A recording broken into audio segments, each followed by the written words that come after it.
Clotheshorse is brought to you with support from the following sustainable brands. Selena Sanders, a social impact brand that specializes in upcycled clothing using only reclaimed vintage or thrifted materials from tea towels, linens, blankets, and quilts. Sustainably crafted in Los Angeles, each piece is designed to last in one's closet for generations to come. Maximum style, minimal carbon footprint. Picnic Wear, a slow fashion brand made by hand in New York City from vintage and deadstock textiles. Picnic Wear strives for minimal waste but maximum authenticity. Future vintage over future garbage. Find Picnic Wear on Instagram at Picnic Wear, and that's Wear, W-E-A-R, and at www.picnicwear.com. No Flight Back Vintage, bringing fun new life to old things. Always using recycled and secondhand materials to make dope-ass shit for dope-ass people. See more on Instagram at No Flight Back Vintage. Shift Clothing out of beautiful Astoria, Oregon, with a focus on natural fibers, simple hardworking designs, and putting fat people first. Discover more at shiftwheeler.com. Late to the Party, creating one-of-a-kind statement clothing from vintage, salvaged, and thrifted textiles. They hope to tap into the dreamy memories we all hold. Floral curtains, a childhood dress, the wallpaper in your best friend's rec room, all while creating modern, sustainable garments that you'll love wearing and have for years to come. Late to the Party is passionate about celebrating and preserving textiles, the memories they hold, and the stories they have yet to tell. Check them out on Instagram at Late to the Party People. Vino Vintage, based just outside of LA. We love the hunt of shopping secondhand because you never know what you might find. Catch us at flea markets around Southern California by following us on Instagram at vino.vintage so you don't miss our next event. Shop Journal Vintage, specializing in upcycled, handmade, and vintage fashion for all genders. Owner Laura makes each piece by hand with love in Pittsburgh, Pennsylvania, with an emphasis on upcycled menswear, tie-dye, modern jewelry, cottagecore collars, and everything in between. Shop Journal makes pieces they love and hopes you will too. Getting dressed should always be fun. See more on Instagram at shop_journal. Old Flame Mending helps you keep your clothes intact through clothing repair, visible mending, and tailoring. Through extending the life of textiles, Old Flame Mending makes your pieces not only wearable and functional again, but also unique and beautiful. This mending duo is based in Pittsburgh, but they take mail-in mending orders from anywhere in the U.S. For more information, visit them at oldflamemending.com or follow them on Instagram at oldflamemending. Gabriella Antonis is a visual artist and an ethical trade fashion designer. But Gabriella is also a radical feminist micro-business. She's the one-woman band trying to help you understand why slow fashion is what the earth needs. The one-woman band to help you build your own brand. She can take your fashion line from just a concept and do your sketches, pattern making, grading, sourcing, cutting, and sewing. The second option is for those who aren't trying to start a business and who just want ethical garments. Gabriella Antonis will create custom made-to-measure garments just for you. Her goal is to help one person of any size at a time, including beyond size 40. To inquire about this serendipitous intersectional offering of either concept, DM her on Instagram to book a consultation. Please follow her on Instagram and Twitter at Gabriella Antonis. Dylan Page is an online clothing and lifestyle brand based out of St. Louis, Missouri. Our products are chosen with intention for the conscious community. Everything we carry is animal-friendly, ethically made, sustainably sourced, and cruelty-free. Dylan Page is for those who never stop questioning where something comes from. We know that personal experience dictates what's sustainable for you, and we are here to help guide and support you to make choices that fit your needs. Check us out at dylanpage.com and find us on Instagram at dylanpagelifeandstyle. Salt Hats, purveyors of truly sustainable hats, hand-blocked, sewn, and embellished in Detroit, Michigan.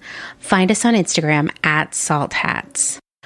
Karen Kinney Studio.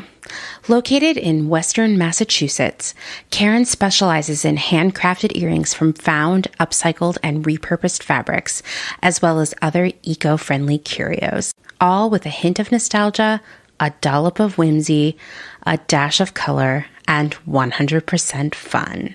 Karen is an artist/designer who believes the materials we use matter. See more on Instagram at Karen Kinney Studio or online at www.ckinney.com. Gentle Vibes Vintage. We are purveyors of polyester and psychedelic relics. We encourage experimentation and play not only in your wardrobe, but in your home too. We have thousands of killer vintage pieces ready for their next adventure. See them all on Instagram at Gentle Vibes Vintage. Thumbprint is Detroit's only fair trade marketplace located in the historic Eastern Market. Our small business specializes in products handmade by empowered women in South Africa, making a living wage, creating things they love like hand-painted candles and ceramics. We also carry a curated assortment of sustainable and natural locally made goods. Thumbprint is a great gift destination for both the special people in your life and for yourself. Browse our online store at thumbprintdetroit.com and find us on Instagram at thumbprintdetroit. Blank Cass, or Blanket Coats by Cass, is focused on restoring, renewing, and reviving the history held within vintage and heirloom textiles. By embodying the love, craft, and energy that is original to each vintage textile as I transfer it into a new garment, I hope we can reteach ourselves to care for and mend what we have and make it last.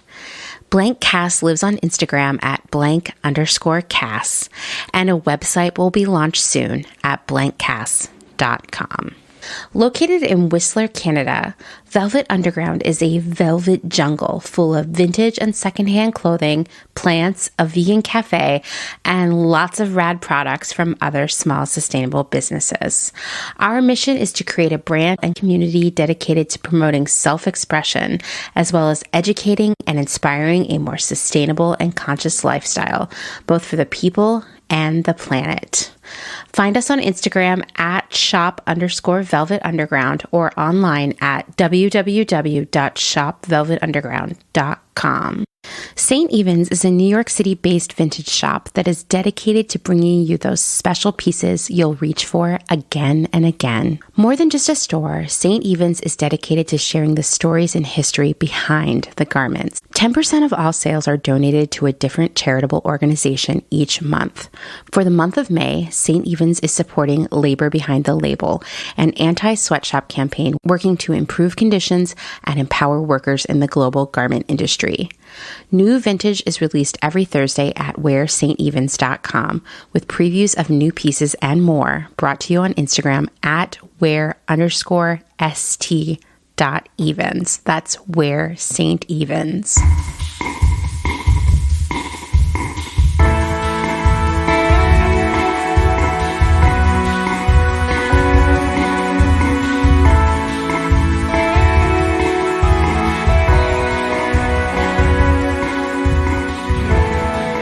Welcome to Clotheshorse, the podcast that is so excited about all of your work stories. So please keep them coming. It's been so amazing to hear all of your personal experiences with your jobs, both good and bad. And it's helping me see that we have a lot of work to do. So please keep sending them to me.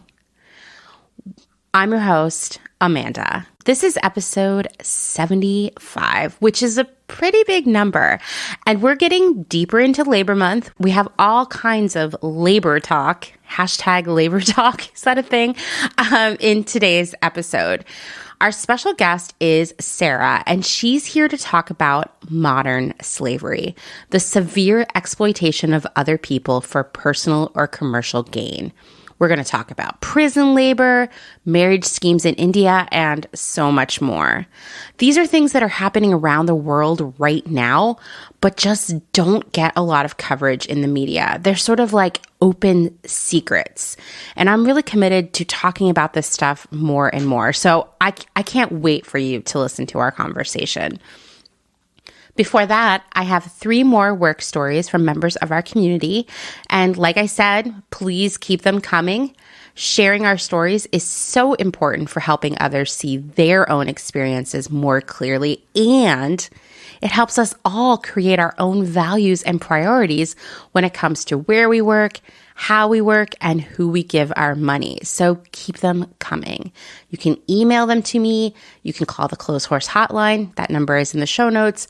Or you can record a voice memo on your computer or phone and send it to me. And remember, I'm not looking for work stories just from the fashion industry. I want to hear about all the jobs, because one thing I really want to illustrate this month is that all of us, no matter what industry we work in, we've had some bad jobs. We might have some bad jobs right now, and we shouldn't, So just keep them coming. Before we get into all of that, let's thank a few of our newest supporters via Patreon. First is Beth Chiarizio, and Beth, I hope I didn't just blow up your name there. I practiced it multiple times. Beth has a cat named Dieter, which I originally read as Dieter, because that's where my brain is right now. And she's another Pittsburgher. Pittsburgh is always coming out strong for Clotheshorse, which is amazing. Thank you so much, Beth. I just wanted to add that I've never met a Beth in my whole life who wasn't the raddest person. Next is Susan Gregg Kroger, someone I had the opportunity to work with at ModCloth, and she posts some of the best travel photos ever on Instagram, along with a lot of much needed dog content, and not her dog, but other dogs. So thank you so much for your support, Susan. Next, we have Kyla Coolidge, who runs Cool Threads TX, where she sells, quote, a curated closet of vintage and gently owned pieces available on Poshmark, Vinted, and directly on Instagram. Also, I have some important intelligence from Kim, who runs the department's Instagram, co-hosts the pod with me. Kyla is it Kayla? Kayla, am I blowing this? I'm so sorry. She's a home ec teacher. So, I feel super honored to have her as a patron. And thank you so much, Kyla. I don't know. I'm sorry. But I'm really grateful for your support. Lastly, but not leastly, I would also like to add that Country Feedback Vintage and Vinyl became a Pegasus sponsor. And thank you so much, John and Lydia. Lydia is a regular contributor to Clotheshorse.world with her parent trash column, which I love so much.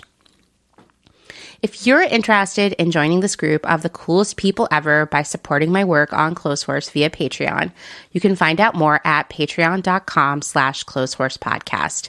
You can also send a direct donation via Venmo to @crystal_visions. Thank you to all of you who already support me, whether it's with money or by recommending the podcast to others, sharing our content on the Instagram, leaving a review on Apple Podcasts, and just for listening. That's really important. And I just also wanted to take a moment to thank all of the incredible guests that have appeared on the podcast so far. Yesterday, when I was editing my conversation with Sarah, I just got really emotional about how many incredible, intelligent, talented, passionate people have taken the time to talk to me for Clotheshorse. And it just really moved me, because to give me a few hours of their time like that shows that they really believe in what I'm doing over here too. And I'm just so grateful. Well, anyway, before I get even gushier and sappier, why don't we listen to some work stories? All three of today's messages are anonymous because, once again, that is totally an option, because I don't want any of you to hold back. So just tell me in your message or your email that you want to be anonymous, and I will ensure that all of the incriminating details, so to speak, are removed. So have I ever mentioned how much I just hate luxury brands? And I can't tell if it's because I'm from a lower class background, or I just think it's so wasteful, or I hate the idea of buying taste, like, spending a lot of money on something automatically means you have incredible style. Well, we know that taste is a classist construct anyway, so luxury is just a part of that classist bullshit construct, right? But man, I just profoundly hate luxury. It is so painful to have to talk about it and hear about it all the time, working in the fashion industry as this gold standard of how things should be. But I do think there is a misconception that somehow luxury brands must be more sustainable and ethical just because they're selling more expensive stuff. But actually, these brands are known for destroying unsold product rather than risking it getting into the hands of, poor people. They've engaged in some shady practices around country of origin labeling, meaning they'll slap a made in Italy or made in France label on an item, but that most of that assembly, creation, manufacturing, whatever you want to call it, of that item was done overseas, brought to this country of origin that's a little bit more aspirational to their customer, like France or Italy, and the final sewing was done there, like the finishing. They also, these brands just generally have little to no regard for sustainability and ethics. They don't feel like they have to. Their reputation is based on luxury, not doing good for the planet. And I would also add that despite these things being extraordinarily more expensive than, say, going to Forever 21, like let's think, how much is a purse at Forever 21? I don't know, 10, 20 bucks. How much is a purse at Chanel? $7,000, right? So you would assume that, well, one's fast fashion, one's not. But I will tell you that all of these luxury brands have been behaving an awful lot like fast fashion over the past few years by, sending tons and tons of free bags and other swag to influencers so that influencers will post on social media and make you feel as if you need the new it bag from them. So I think there was once this idea that you would buy a luxury bag and it would last you for decades, right? And now it's like, no, you need a new one every year. Maybe you need a new one every season. That's not cool. That's overconsumption. Anyway, you're probably wondering why I'm talking about this, because I'm supposed to be sharing some work stories. But this first story is from an employee of Chanel. And I have to tell you, on the Fashion Revolution 2020 Transparency Report, Chanel scored a mere 11%, and most luxury brands only did slightly better or about the same, which put them in the same scoring group as Urban Outfitters, Anthropologie, Kmart, Aritzia, and American Eagle. So a lot of fast fashion peers there. To be clear, this is not a good score. It basically means that Chanel isn't sharing any information about anything it does, who makes their stuff, including the raw materials, how they're being paid, the working conditions, etc. They're also not speaking to anything around sustainability, water use, carbon footprint. All right, well, let's read the letter. And this has a very poetic quality to it, so I did maybe get a little too beat poet when I was reading it, so excuse me for that. Hello, friend. I would prefer that you didn't use my real name, since I am still within the evil, soul-sucking grasp of Chanel. I work for their customer service department. We are treated so unfairly. We are underpaid and given very unrealistic metrics to meet. Every week, I am told how terrible of a worker I am via their scoring. They cut my hours without notice and have the most insane policies that are incredibly exclusive to people interested in purchasing their items. Not that I can even fathom why anyone would want to do it. Their disgusting products are made from beautiful animals and are majorly overpriced. It's gross and outrageous to think that anyone would want to or could afford to spend $7,000 or more on handbags. It's the epitome of capitalist leeches. I believe Chanel's grasp is of a great evil, an evil that began with their own history with the Nazis. I'm just going to jump in here. This is me, Amanda, speaking, saying that is in fact true. I will link to some articles in the show notes about that because it's pretty wild and not something I want to unpack here, but that you should know about. Anyway, back to the letter. I think it's an evil magic even down to the CC logo. When I speak with other people every day who are caught up in this evil, I feel like I'm speaking to a bunch of ghosts or a bunch of heartless zombies blinded by this evil facade of Chanel. They're headless and cold, mean, cruel beings. They're lost and have enough money to incite great change. However, they'd rather spend their capitalist elite loot on the latest Chanel boots. Love, a severely stuck part-time Chanel customer care worker and full-time small business owner, hoping to tell them to fuck off sooner than later. So, two things here. One, I will include the information about Coco Chanel's ugly history with the Nazis, including literally being a Nazi agent, in the show notes. There's so much to talk about there. Maybe someday I'll do a mini-sode or something about it. I don't know. But you should read it. And number two, I'm just going to say this. You can tell a lot about a company, its ethics, and its worthiness of your business, meaning your money, by hearing how it treats its workers. If the customer service workers, like the person who submitted this letter, are being treated like crap, so are the factory workers. So are the corporate workers. So are the retail workers. And that's just not someone I want to give my money to. I don't know about you, but I don't think they deserve it. Moving on, we have a phone message from another anonymous caller about, quote, inappropriate outfits at work. Hello, long-time listener here. This time an anonymous caller, though.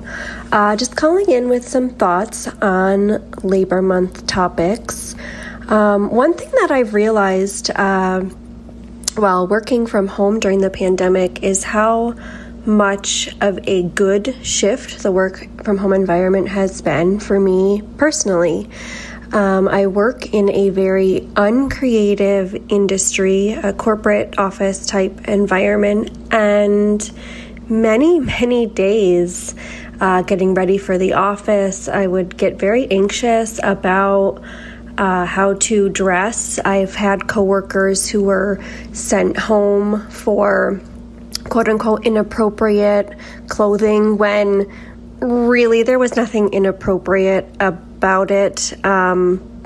Nothing over the top, nothing that any customer would come in and say, oh, that doesn't fit here. Not have to worry about that anymore. Working from home has been a really great shift for me.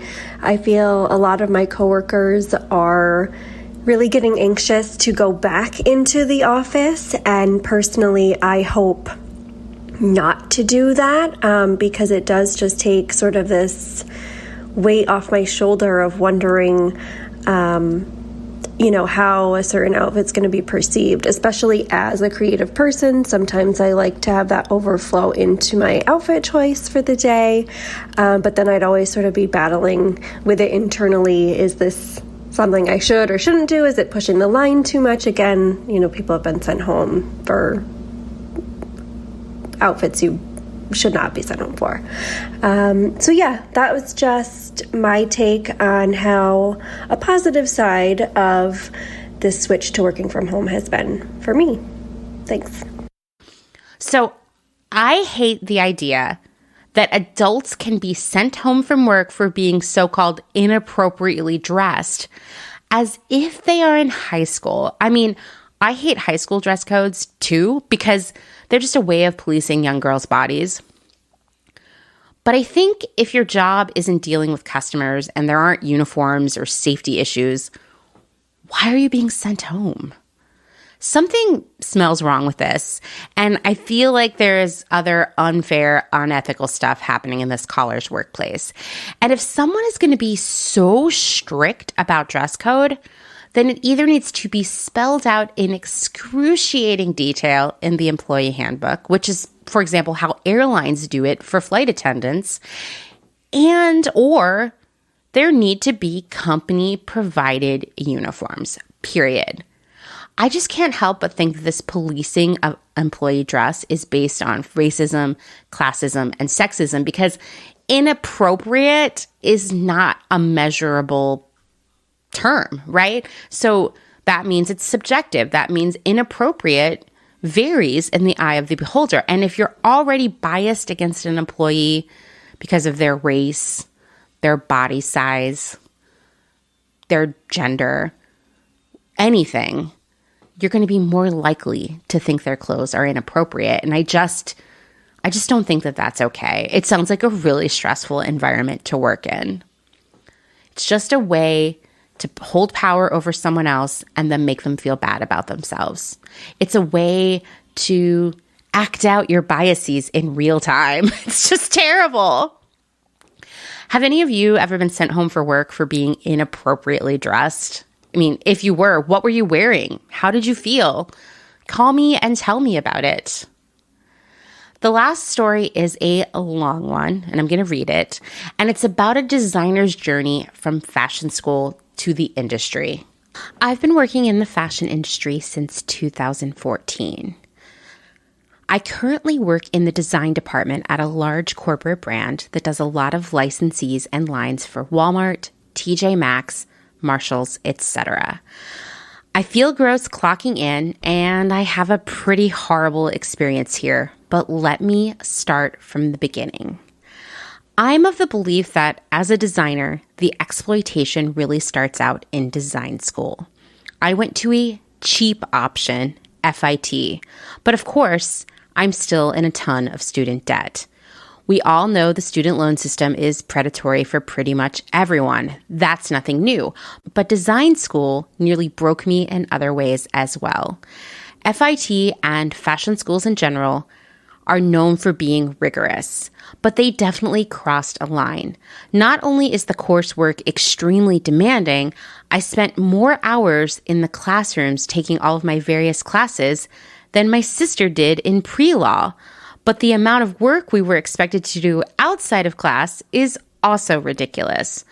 All-nighters are pretty common. You'll find design students taking naps in hallways or under desks. Drug use is common, mainly so people can stay awake and complete all of their work or just deal with the stress. On top of that, the amount of verbal and emotional abuse I've seen at the hands of professors is astounding.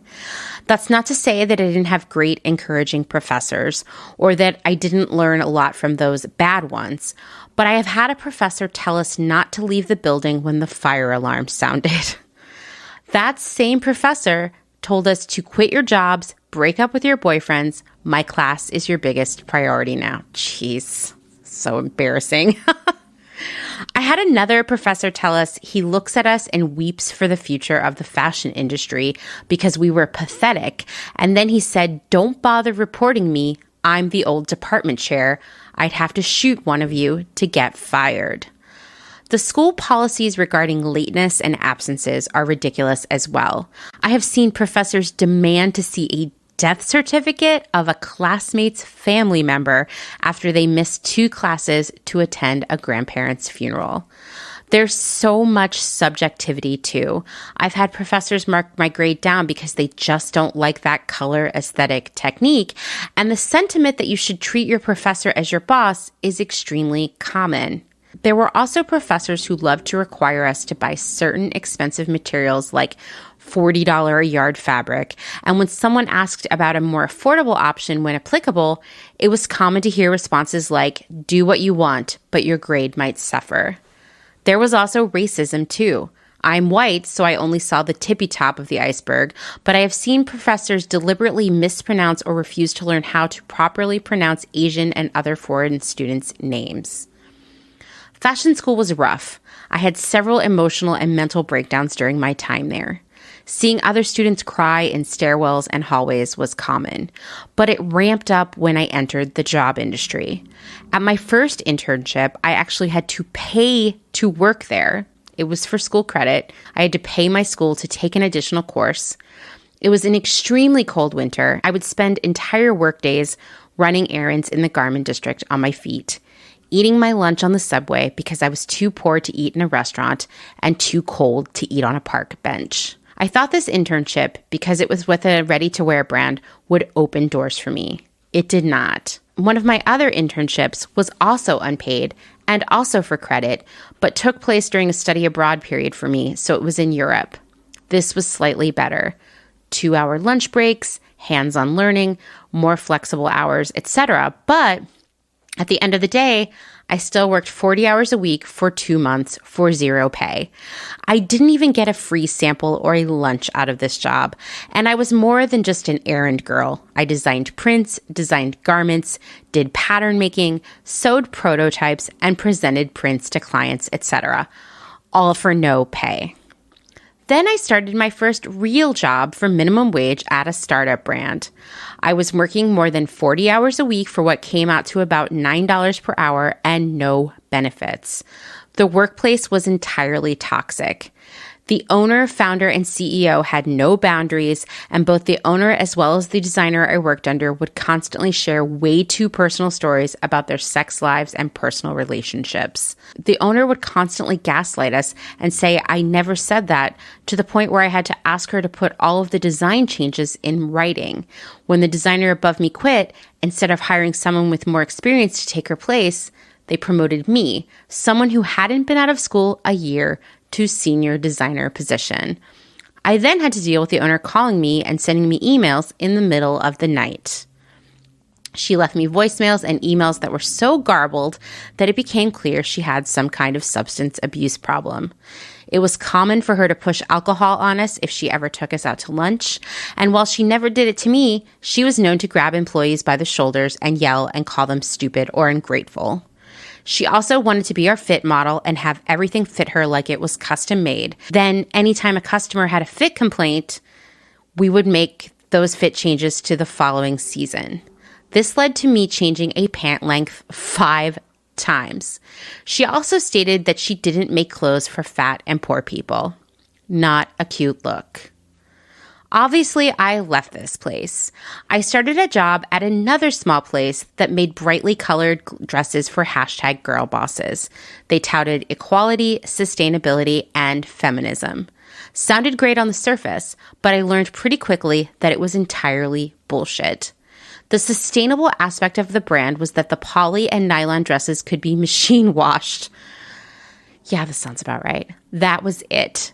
They also loved to not pay vendors, factories, and any contract employees, models, photographers, etc. They even asked me to put expenses on my personal card, claiming they'd reimburse me. We all knew that would never happen. And they used models' images before they had even paid those models for them. They once let our health insurance lapse because they never paid it, so we were uninsured until COBRA benefits kicked in. They claimed they would reimburse us for medical expenses. Again, we all knew that was a lie. And when I brought it up, they proceeded to ask questions like, well, how serious is it really? Can it wait? And well, what kind of medication do you need? Then COVID hit. The designer above me had recently quit, and I was left to handle everything in the midst of a global crisis, while getting paid much less than what the standard pay for a senior designer is. We were also moving factories at this time, as our current one had refused to produce any more goods for us until they got paid. So our CEO decided to cut and run. Other employees told me this was a common practice, and make everything with a new factory who didn't know how bad they were about paying. They had pared down the staff to basically only young junior members that they could underpay. We were all doing multiple jobs and struggling on top of daily, sometimes 2-hour-long Zoom meetings and off-hours phone calls. Then they announced one day that we were all getting furloughed, but would appreciate it if we could help out. I quickly learned that helping out meant being available at all hours of the day. They wanted us to work for free. I'm just going to say that again. They wanted us to work for free. It was especially insulting because at the same time, they loved to brag about how their staff was 99% female, queer-owned, and operated by primarily queer folks, women, and POC, and then would exploit those same employees they used to seem woke. I completely quit not long after, but they reached out to me in around December wanting to hire me back at a lower rate than what they were paying me. I asked for my old salary or close to it, and they ghosted me. This brings me to my current job. I'm now working at a mass market company that does several lines for discount stores. I honestly feel sick to my stomach working here, as I know there is no way to produce items this cheap and this quickly in such large volumes in a remotely ethical way, despite all the greenwashing and ethical window dressing they try to put on it. Just the office waste is breathtaking. I can't even imagine what is happening at the manufacturing level. I've also had some issues with them regarding my treatment as well. This job, I believe, was deliberately misrepresented to me when I first applied. I was told initially I was to be hired as a freelance designer and the rate would be $40. I had assumed this meant $40 an hour, as would I, a good rate for a freelancer at this level who was not receiving benefits. At my first day, I learned this was actually an assistant level position, even though I would be doing way more than any actual entry-level assistant would ever be allowed to do. Upon submitting my first invoice, I learned that I was actually receiving a flat rate of $40,000 a year split up into bi-monthly payments, not an hourly rate, which is very unusual for freelance work. I was constantly paid late. I never got any overtime for the many additional hours I had to work. And unlike what I was told when I applied to this job, I was and am commuting into the office every single day. In fact, my team is one of the only employees who are expected to be in the office constantly. I've also worked many late nights cleaning up messes created by those who work above me. They've technically broken several labor laws by not paying me overtime and withholding benefits for as long as they did. Now, 7 months later, I'm a full-time employee here. Upon becoming full-time, I received an employee handbook that was chock full of union-busting company policies and some policies that are just plain weird and gross. They even, quote, strongly encourage employees not to spend their hard-earned dollars on union dues.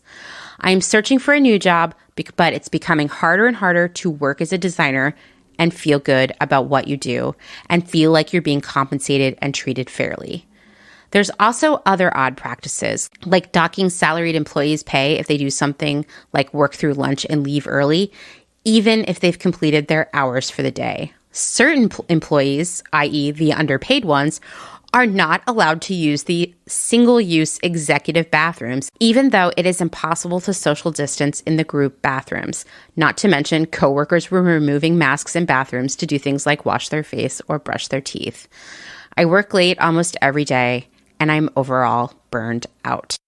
This story has me all kinds of angry because, honestly, it just sounds too familiar to me. Even their weird and disgusting ask of working for free during the pandemic after furloughing them. Are you kidding me? That is so unethical, and I'm pretty sure it's illegal, and it could result in any employee who's getting unemployment losing their unemployment and possibly getting in trouble for fraud. This is a major ask, and it's incredibly fucked up. I would love to hear all of your thoughts on fashion school. If you had a similarly demoralizing experience. It's weird, I didn't go to fashion school, but I'd never thought of how fashion school might be preparing you for the misery, the long hours, and the abuse of the fashion industry.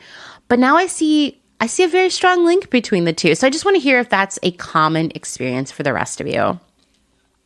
Now I'm going to give you a very important piece of advice. And imagine me saying this in all caps. Read Glassdoor reviews, followed by write Glassdoor reviews. If you don't know what Glassdoor is, it's a website where workers review their jobs. And it is so illuminating. Because I am a crazy internet stalker and I love reading reviews, I will even consult it before I make a purchase from a brand. And obviously, I also consult it before I apply for a job. So I thought I would tell you a story about how Glassdoor has been involved in my life. So I have told you on the podcast before about a job that I had that was definitely my worst job. It was a very abusive, stressful environment. There was no work-life balance. We did not have health insurance. It was impossible to take time off. The CEO would harass me 24/7. Lots of favoritism. I think I mentioned that the CEO had a party at her house and didn't invite my team. Anyway, that's just the tip of the iceberg. So when I applied for that job, I did what anyone would do. I go to Glassdoor. There are no reviews for it. What I came to learn after I worked there for a while is that the reason that there were no reviews is because the team was pretty small. I want to say about 10 people working in the office, maybe 10 people who work in the store. And there was a lot of fear that if you wrote a review, everyone would know it was you.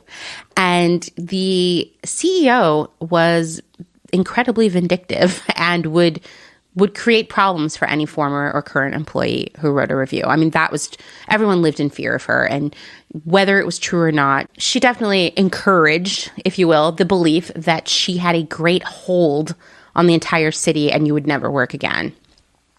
So nobody was writing Glassdoor reviews, but this job was terrible. And everybody who was there was suffering really badly, but they were too fearful. So around the time I left, not even when I left, this was before, months before, I started talking to people about how we needed to write Glassdoor reviews because we didn't want more people to come into this environment. Like, it sucked that we had to.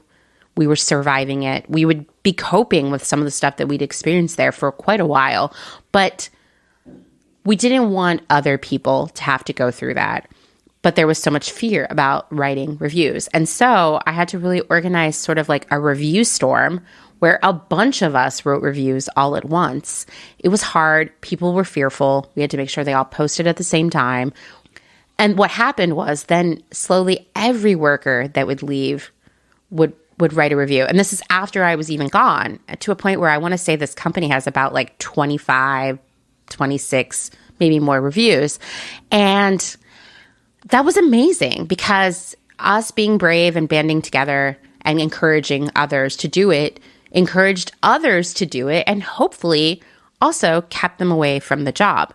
Ostensibly, the goal of Glassdoor is not only to keep people out of bad situations, but to force companies to change the way they treat their workers. And I don't think that has happened yet for this company. But instead, what they have done, which is a classic, and I've had a few conversations on Instagram this week where people have called this out at places they've worked, a bunch of reviews that are honest and bad appear on Glassdoor. And management gets wind of that. And so they kind of pressure people into writing really ridiculously fake positive reviews. And they're pretty easy to spot because they'll all come together. There'll be like a week or two of, like, if you look at the dates, of glowing reviews, and they'll have extreme language like, this is the best job ever, or I couldn't find anything wrong with this job. It's just so great. And realistically, there's no job that's perfect. So when you see that kind of language, you have to wonder, especially when you read the other reviews, right? I don't just read one review and then make a decision based on that. I try to look over a period of different, over a couple of years if they're there, and see what people are saying. And they're always, even if these people never work together based on the chronology, they always have the same things to say. So I really recommend doing that where you work.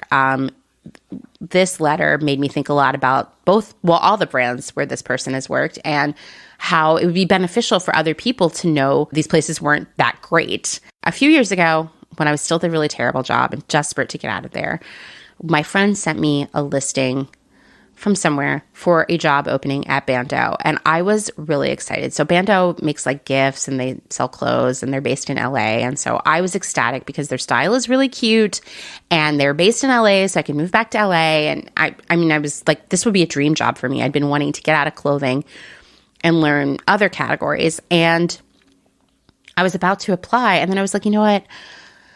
You've learned a lesson from this job that startups especially can be really toxic and problematic. So let's go look at the Glassdoor. And the reviews were terrible.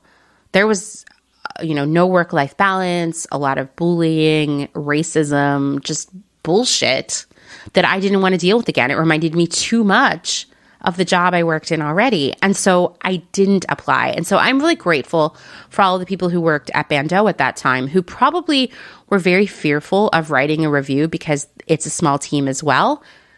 I'm really grateful for their bravery and putting that out there, because it worked. It kept me away from there.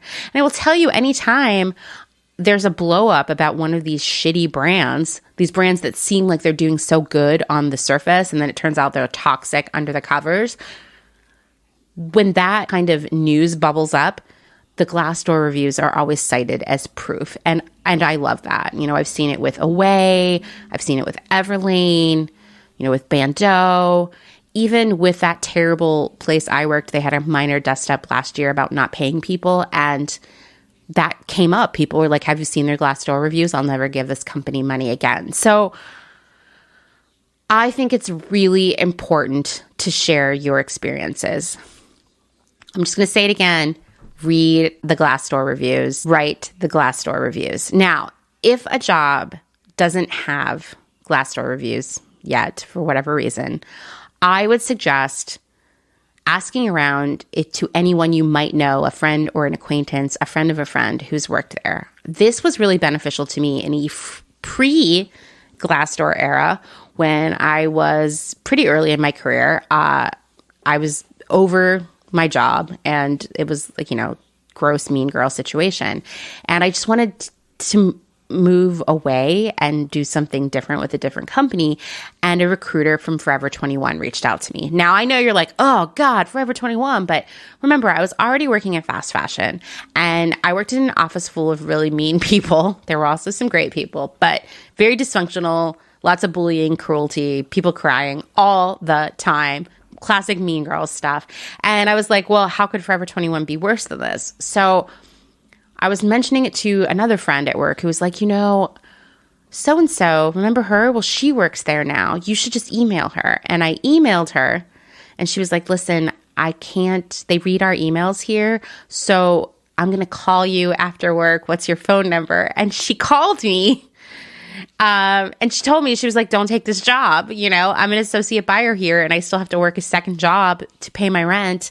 And we work from 6 a.m. to 6 or 7 p.m. She went on and on. She's like, we only get 30 minutes to eat lunch. They ring a bell, then you have to put your food away. I mean, it was horrible. And she was like, do not take this job. And once again, I would have thought about it. I was really seriously considering it. So that's another way to kind of do your homework before you take a job. Now, sometimes you're going to take a job, do all the due diligence, take the job, and then get it, and it's going to suck. And that's okay too. That's not your fault. It's the fault of the employer. But these are ways that could maybe reduce the chances of that happening. Once again, thank you for your work stories and keep them coming. I feel like we're learning so much. It's reminding me of things I want to talk about. And I just think we are accomplishing some major stuff here. All right, well, I've been talking for a long time, and I'm super excited for you to meet Sarah, so let's just jump into our conversation.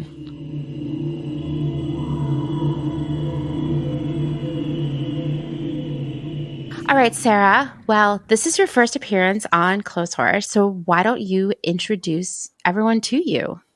Sure. Yeah. So thank you so much for having me, Amanda. I'm so excited. So my name is Sarah Finley Purdy, and I guess I would call myself an independent scholar at this point. I have a background in museum collections and institutional archives, and I became interested in researching modern day slavery, specifically within the garment industry. About a year ago, I have my master's in fashion textile history from the Fashion Institute of Technology. And so I've always been interested in the history of fashion and kind of looking back. But I haven't spent as much time looking at what's going on right now. And last year in January, right before COVID hit and all of that, I took a free class through the London College of Fashion on fashion sustainability. And because I wanted to learn about that topic, I didn't know much about it. And it was through that class that I started to learn about the human rights aspects of sustainability. And that really kind of sent me down a rabbit hole. And I ended up getting the opportunity to write an encyclopedia article for the Berg Encyclopedia of World Dress and Fashion. On modern day slavery in the garment industry. So that's sort of how I got to this topic. And I'm eager to talk to you today, specifically about the issues going on in India with the Tsumungali labor camps and the exploitation of young girls and women. I mean, I'm so excited to talk to you about this. I think you reached out to me with an article or something at one point, and I was like, actually, could you just come and be on the podcast? Because this is something that we don't talk enough about. We're in our sort of like sustainable ethical bubble. I've been talking a lot on the show about the Uyghurs. I think that is not getting enough media attention, especially when we consider what's really happening there.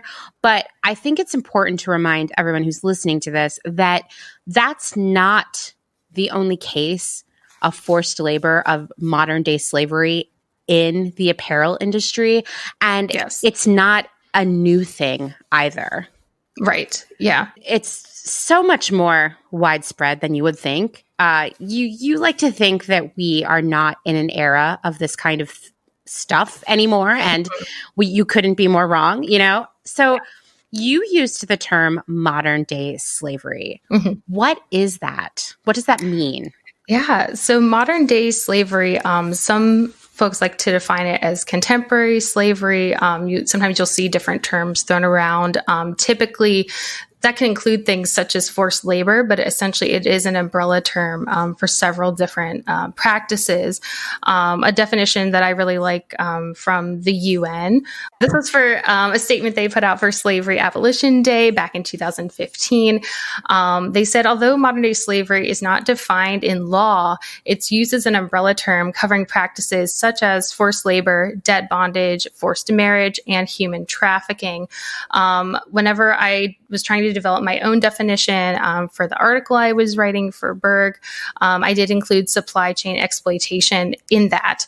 And something I'll be talking about a little bit later is the Tamil Nadu Alliance and all the good work they're starting to do to kind of bring light to the Tsumungali Camps.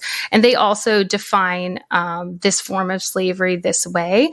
And they find that abusive practices occurring within supply chains that can kind of be indicators that forced labor is there. That includes like excessive or involuntary overtime, extremely low wages, any sort of harassment, whether it's sexual or verbal or physical. Often the working conditions will bring about chronic illnesses for the workers. That's another indication that there's probably some form of abuse going on.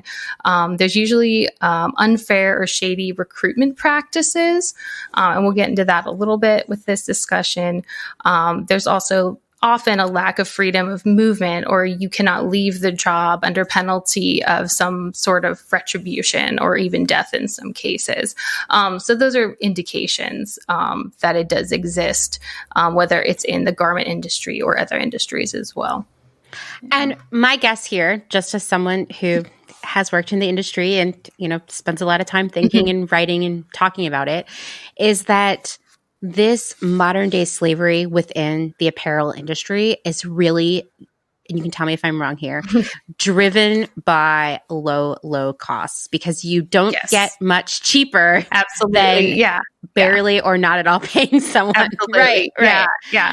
And that reminds me. I can't remember where I read it. I just read it yesterday though, but it was like the breakdown of like a t-shirt cost. And I'm sure you've probably read like similar stats, but where like the garment worker themselves is only getting like 0.3% or something of what the t-shirt costs. Yeah. So next time you're buying like a $10 t-shirt, like think about how much the person who made it is actually getting paid. The retailer is usually the one making the majority of the money back. But that just was a nice reminder for myself even, because it's just so easy to, go to department stores or wherever and you're like, oh, this is $10 or even less. Like I'll just pick one up or pick up 5, without sort of thinking about why is this so cheap, relatively cheap. Yeah. I mean, if right now in the industry, we look at garments as like 60% of the cost is the fabric. The fabric's actually the cheapest part of the whole thing. And the second most expensive is duties and freight.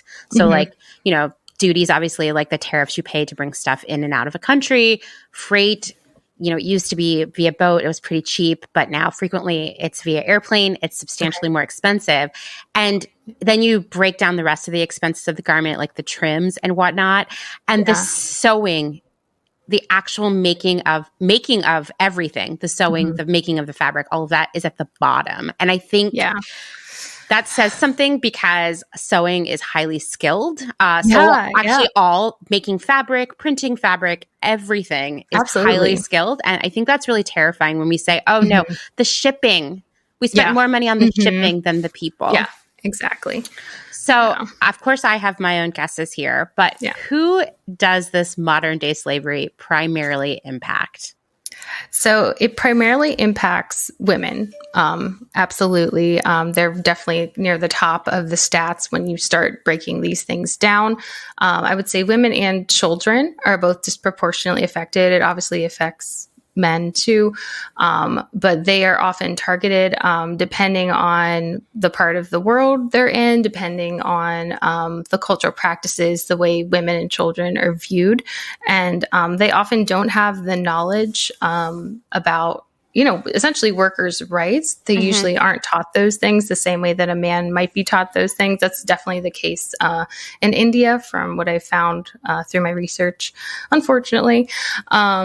And so that's dangerous. And knowledge and education are, one of the main things that can really help, protect the vulnerable in these sorts of situations. Of course, poverty plays a huge role as well. And a lot of people are forced into situations that I think under other circumstances, they would never, partake in. But yeah, so definitely disproportionate amount of women and girls. And 80% of garment and textile workers are women. Yeah. And are children ever a part of this? How young does this go? Because we say women and girls. So when you say girls, I assume you mean teenagers. But yes, are there people younger than that being pulled into this? Yeah. So I will say I don't know specifically the stats on children under the age of like 11 or 12, but I would not be surprised. I think, sorry, I'm going to get off the rails a little bit, but I thought I did read something. It was about cotton that I was like, wait a minute.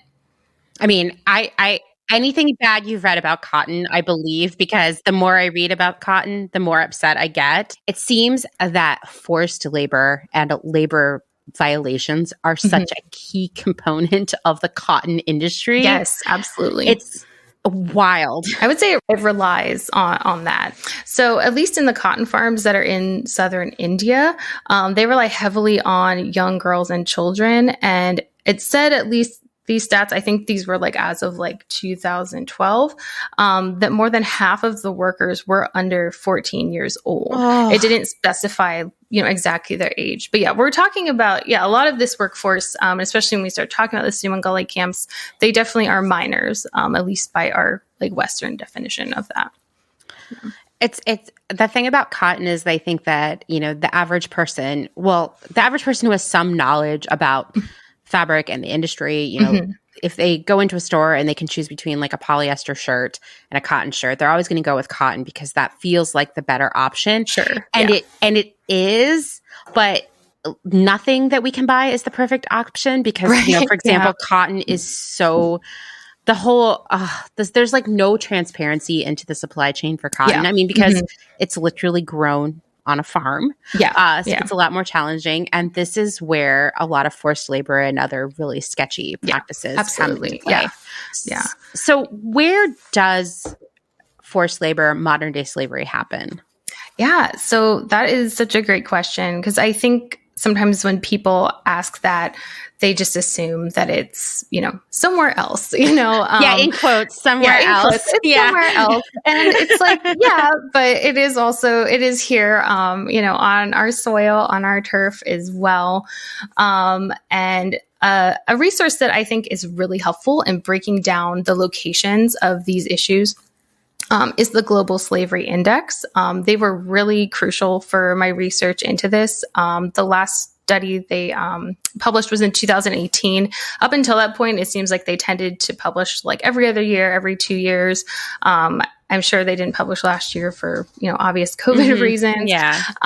But so they, a lot of countries, I guess, that are profiting, first I'll say, the countries that are profiting off of modern day slavery in any of its form, any of its industries, are essentially what they qualify as G20 countries. So that includes Argentina, Australia, Brazil, Canada, China, France, Germany, India, Indonesia, Italy and Japan, Mexico, Russia, Saudi Arabia, South Korea, Turkey, the UK, and the US.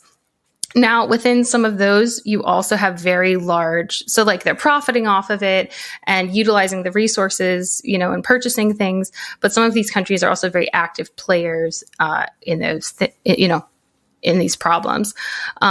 So garments are the number one import made by forced labor into the United Kingdom, Saudi Arabia, Italy, France, and Brazil, which I thought was really interesting. Garments and clothing accessories, they're mostly manufactured in South America and Southeast Asia. Mm-hmm. And of course, the carpet industry originates products, in India, Pakistan. And it looks like, from what I found, these were these are 2018 stats.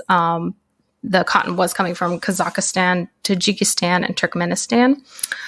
So that's does that answer the question, or is that just like a big, long, boring list? No, I think that's good. And when you were talking about the cotton from like Kazakhstan, Turkmenistan, Uzbekistan, I know there that like government forced labor to pick cotton is like the law. So they can basically say, hey, you citizen, today you have to go pick cotton for free. Yeah. Like you're required for the next few weeks, and they'll come and take all of the elderly people and the children and care for them so everyone can go pick cotton. But it's like, it's not like a fun, we're all out here picking cotton together situation. And I think, I mean, cotton is just so, it's so frustrating. Oh, I want to mention too, in terms of, issues of modern day slavery and forced labor within America. And I'm sure I think I've heard you talk about like the LA garment industry on the podcast before.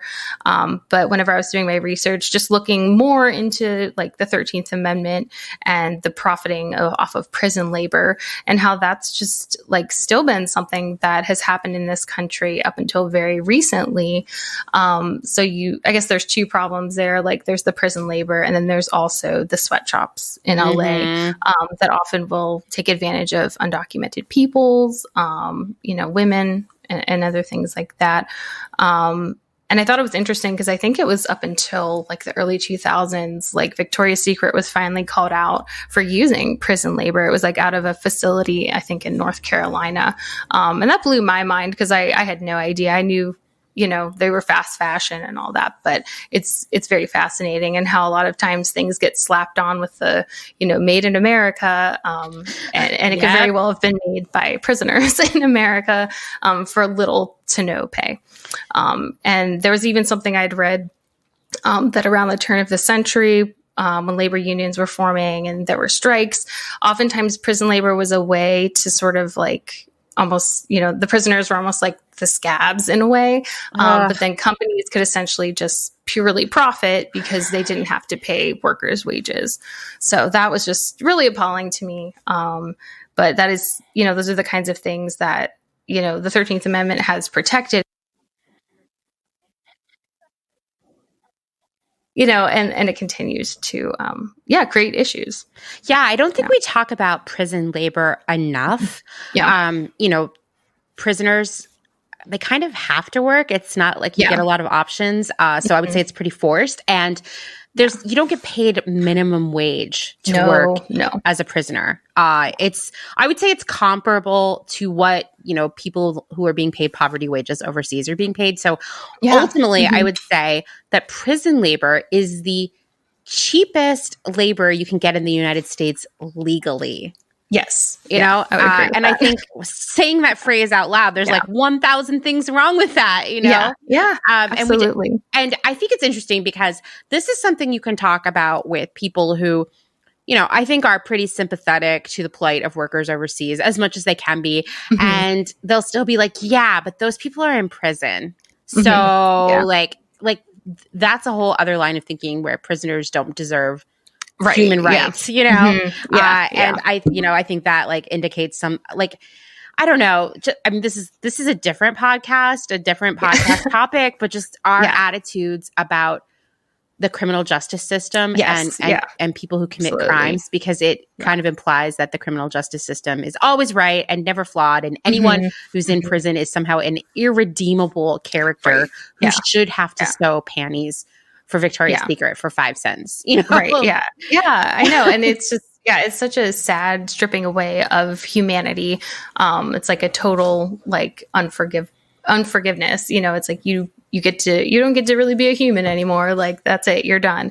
And that's incredibly problematic. And it's, it's scary and it's problematic that it's still in a lot of ways protected and, taken advantage of. Yeah. I mean, it just goes back to something I've said before on the show, which is we can't let the law be the measuring tool that we use to determine whether something is right or wrong. Because plenty of wrong things are unethical. Right. And this would be one of them where, the law says you can do this. Like, it's totally fine. Have at it. And I would say, like, listen, I think it's amazing to teach people job skills who are incarcerated because it may give them some options out of prison because, finding a job if you're a convicted felon is damn near impossible. But that's not what's happening here. Right. It's exploitation of people. Absolutely. Yeah. It's not a cultivation. Of people's skills. Yeah. Or like you said, helping them to prepare them for reentry, which a lot of them really need. Yeah. And well, if you're sewing panties all day, you think, okay, great, I could maybe get out of prison and, work in the garment industry, but actually probably not because there's barely an industry here. Exactly. So it's like, now what do I do? Yeah, exactly. So moving on to another group of people who are just ripe for exploitation. Let's talk about young women and the marriage schemes in India. Because when I first learned about this, it sounded like something that would come from like medieval times, like this, not the place where you go for dinner and watch a job, like the actual era in history. Yeah, let's get into this. All right. So the marriage schemes in India are often referred to as the Tsumungali Scheme. The mills and the factories themselves would never call it that. Tsumungali essentially means married woman in the native dialect. So it's sort of just like a nickname. It's something that other people have defined it that way just to describe it, and it does. Some nonprofits will also kind of clump these in with what are called Coulee Camps. And I just sort of had to educate myself about this week, because I wasn't really familiar with the terminology. But essentially, like a Coulee camp is used to describe like a working situation where the workers live, on site at the factory. And essentially it is indentured servitude or forced labor. I had read a really interesting NPR article about forced labor in East and South Asia, and they were saying how, the word entered the English language in the 1830s, and it was as the indentured labor system gained currency as a replacement for the use of slavery in the British Empire. So in my mind too, like that really drives home that like, this is also another form of modern day slavery. This is just something that kind of takes the place. Because oftentimes when I do think about what's going on now, I'm like, how did we get here? And we think, in our own little bubble sometimes in America, we're like, well, we outlawed slavery. We fixed all that, all this stuff that's going on right now. And it's like, well, obviously we didn't. It's like, how did we get here? There has to be a reason that this is still happening. And so I think a lot of it is just sort of the same thing, tweaked, named something different, but essentially, just still like a mass exploitation of vulnerable people for profit. Yeah, I'll read you sort of what I wrote, just to kind of summarize the whole scheme itself, and then I can kind of break it down a little bit more. Okay. So in India, the Tamil Nadu spinning industry prospers off of the forced labor of young girls. And Tamil Nadu is, I believe, like one of the more southern provinces in India, just kind of geographically to locate it. Tsumungali or camp labor or, the marriage scheme, it is technically illegal under India's court legislation. But it definitely continues regardless. I've seen some organizations classify it not just as forced labor, but also as a trafficking scheme. There are instances where they will have recruiters go out into usually rural villages, impoverished villages. They'll target women and families in lower caste systems and essentially promise them that, hey, like you want your daughter to get married, but you don't make enough money. If you let her come work for us for like 2 or 3 years, we can give you the dowry that you need to get her married off to a proper match. And a lot of families will sort of jump at this chance because otherwise they wouldn't know what to do. There's also a lot of like hesitancy within their culture for young girls to like be left alone or to do anything on their own. So they sort of see this as a safe option for their child, as well as a way of making, a future for them. And so the recruiters from these mills really sort of bank on that in order to kind of get cheap labor. Aren't the recruiters, if I'm remembering correctly, that are sent out to recruit these women often women themselves? And they, whether it's true or not, they portray themselves as these very happily married women that these girls could become as well. It's so scammy. I believe that that's true. What's interesting, I was reading like a study where this nonprofit had wanted to interview girls who were currently going through one of these, labor situations. And they had a hard time interviewing them because these girls and women are constantly accompanied by essentially, I don't want to really call it a guardian, but, like a chaperone, like even if they want to go into the village to go shopping or anything, they really can't have any contact with anyone outside of the labor camps. And so what ended up happening is they had to do their study.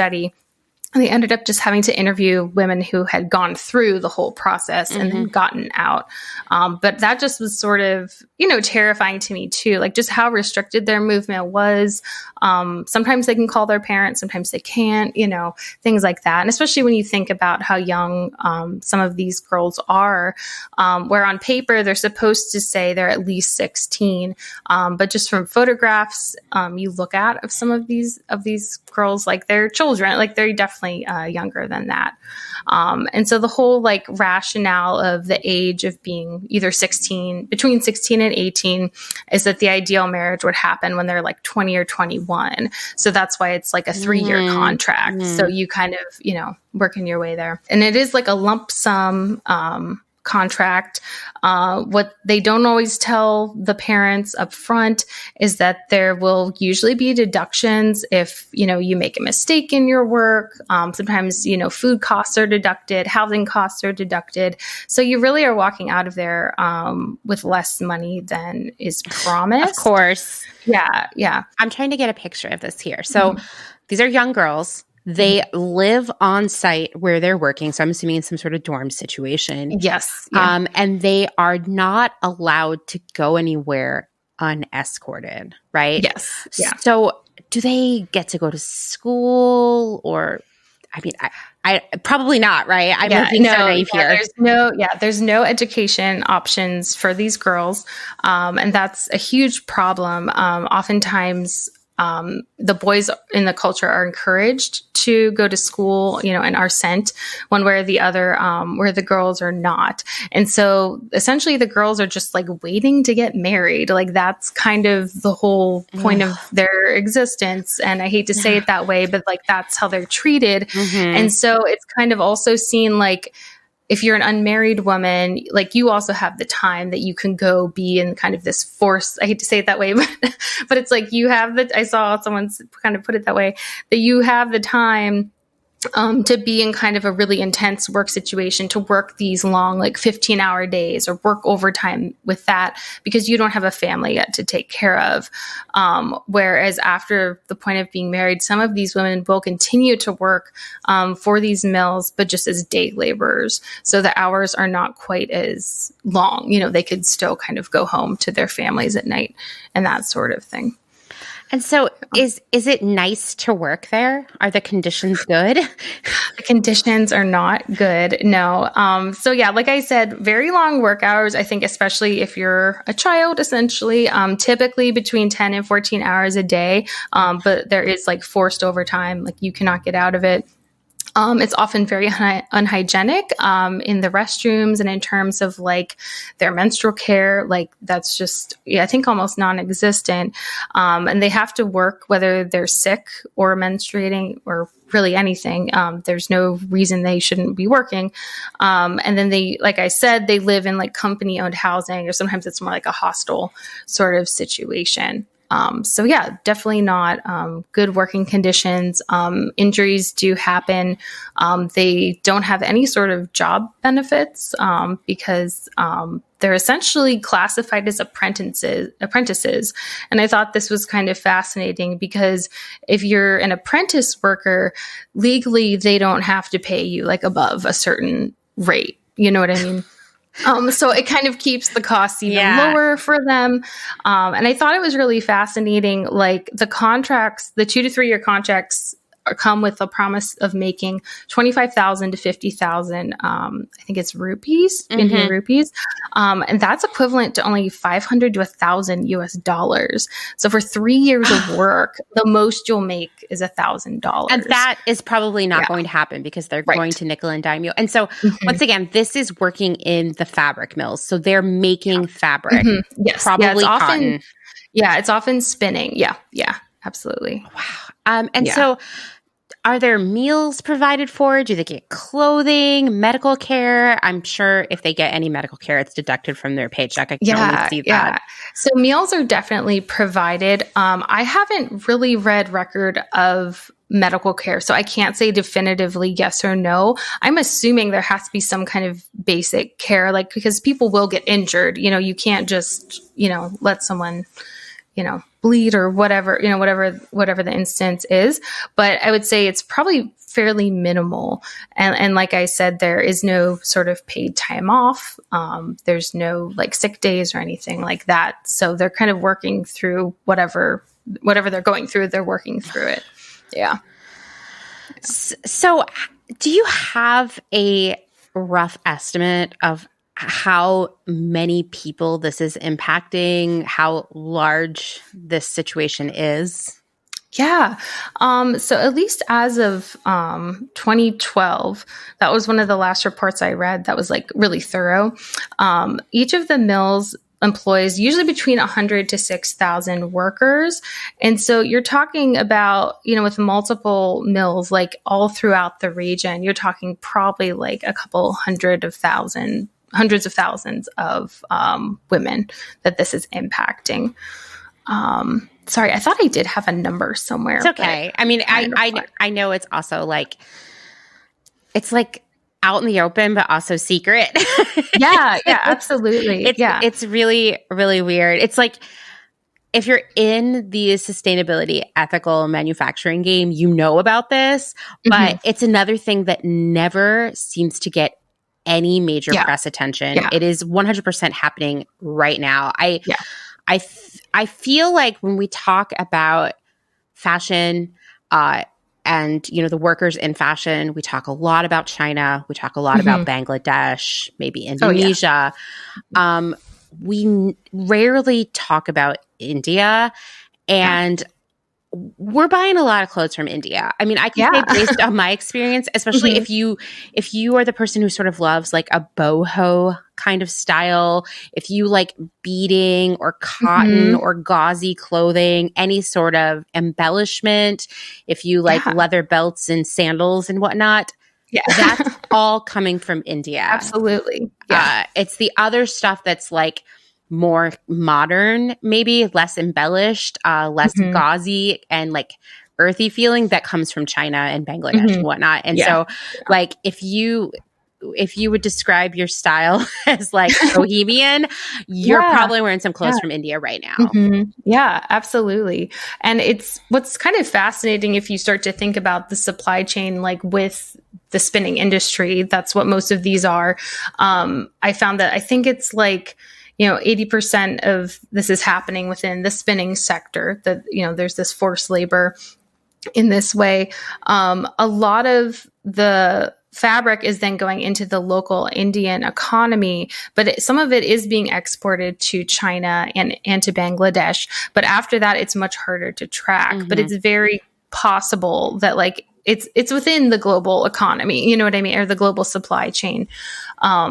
But the numbers are just like, no one can really figure it out, because like the supply chains are so muddy, and that's like such a huge problem. And like you said, how, like this is something that's been going on, it's going on now, but like no one knows about it. And like, what's kind of blew my mind too, is like, as I've been reading about these things, a lot of sources I find, like, I find stuff up until like 2013. And then it's been really hard to find like more recent data. And I don't know why, I don't know if there's some kind of like cover up or like people are just focusing on something else. But obviously like it is still happening and people do still care about it. Cause like the Tamil Nadu Alliance, just like issued their own declaration and framework of action to try to call like major fashion brands and retailers to disclose their supply chains and try to get beyond like the first tier.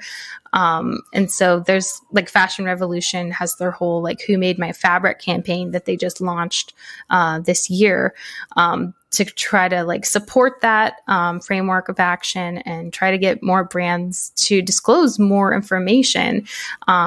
Because Fashion Revolution, like every year they put out their transparency index and, that's great and it's super helpful. But oftentimes like companies still aren't disclosing everything, they're just disclosing a couple different tiers of their supply chain.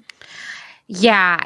I am so wondering why we're not reading or hearing about India anymore. And I do think that is very intentional. I know in the last decade, India has been sort of undergoing an international image overhaul, but textiles and clothing manufacturing, also leather. I don't even have statistics on leather, but I know that I want to say that textiles are 12% of India's total manufacturing, but that doesn't include leather and accessories and all this other stuff that also comes from India. But I know that they have been really trying to be like, no, we're not like China. We're not this country that's like the factory to the world. We're better than that. And the reality is like, I see how the shutdown in the beginning of the COVID in India really impacted the industry. And I was talking to Dustin, my husband, the other day as we were listening to NPR and hearing about how devastating COVID is in India right now. And the prime minister's refusal to shut down. And I was like, I know that this is in large part due to the textile and leather and other accessory manufacturing that's going on in India, because there is definitely, I 100% guarantee this, pushback from all of the global retailers and companies that rely on India to not shut down. I can say that 100%. I know that. And I think that like now we're seeing how our sort of top secret reliance on India is hurting people right now, like I see that. I see that direct line there. And I think, we forget about India. We forget about how much stuff we're buying comes from there. And like, seriously, go look in the labels in your closet. You have so much stuff that's from India. Absolutely. And we talk about China. We talk about China all the time. We talk about Bangladesh. We don't talk about how COVID has impacted India at all. And I went down a really dark rabbit hole a couple months ago that I haven't really reported much on the podcast because I was like, this is so much information for me to process, but really about the cotton industry in India. I mean, it's like India is one of the top producers of cotton. I want to say it's like US, China, then India, or maybe it's China, US, India, but something like that. And like farmers, there's a high rate of the farmers who grow cotton. Like they have a high suicide rate. Because they get in over their heads with loans. They are not guaranteed a fair price for cotton. Apparently, it's like kind of the most stressful job you could have. Anybody who's working within the cotton industry in India is having a bad time, it seems. Definitely. And because there is so much drive for more and more and more cotton production, but at a lower and lower price. And that is why farmers are getting in over their heads. They're ending their lives. People are being enslaved. Oh, it's awful. It's awful. Oh, yeah. Awful. It's why they're using children. I mean, and one of the reasons too, I mean, they use children is like the nimbleness of their fingers in terms of like the cross-pollinating. Like it's horrible. I was like reading this and I'm just like, I can't buy any more cotton. I know. I'm like, what do I wear now? I know. Like, I just put on a trash bag. I don't know. Yeah. I mean, I think, once again, it like goes back to like what needs to happen is like the era of fast fashion, the overconsumption, the low prices associated with it need to end. And something that I come back to time and time again is like, for us to pay a fair price for our clothes and the people who are involved in making them to make a living wage, it doesn't, the argument I hear all the time is like, well, good luck affording clothes anymore. Poor people won't be, they'll be naked. And I'm like, no, actually it would add like maybe $1 to the price of something that costs less than $50 right now. Like it's not, that's just how impactful it could like a small amount of money would be. It's amazing. In this case. Yeah. I know. Yeah. Wow. Yeah. It makes you crazy. Like, and I totally relate with like, once you kind of go down a hole and then you're like, I don't know if I can even talk about this yet. Yeah. Like when I first started kind of diving into all this stuff, I was just like in a state of shock. I was just like, how is this actually happening in our world? And it just shows like kind of what a bubble I've been in, that it's like, I was just totally unaware. So yeah, it's crazy. My knowledge of what was going on in India overall in terms of garment manufacturing, of the textile industry, was so minimal. And all I really knew is like, okay, if you want good embellishment or you want natural fibers or you want leather, you need to go through India.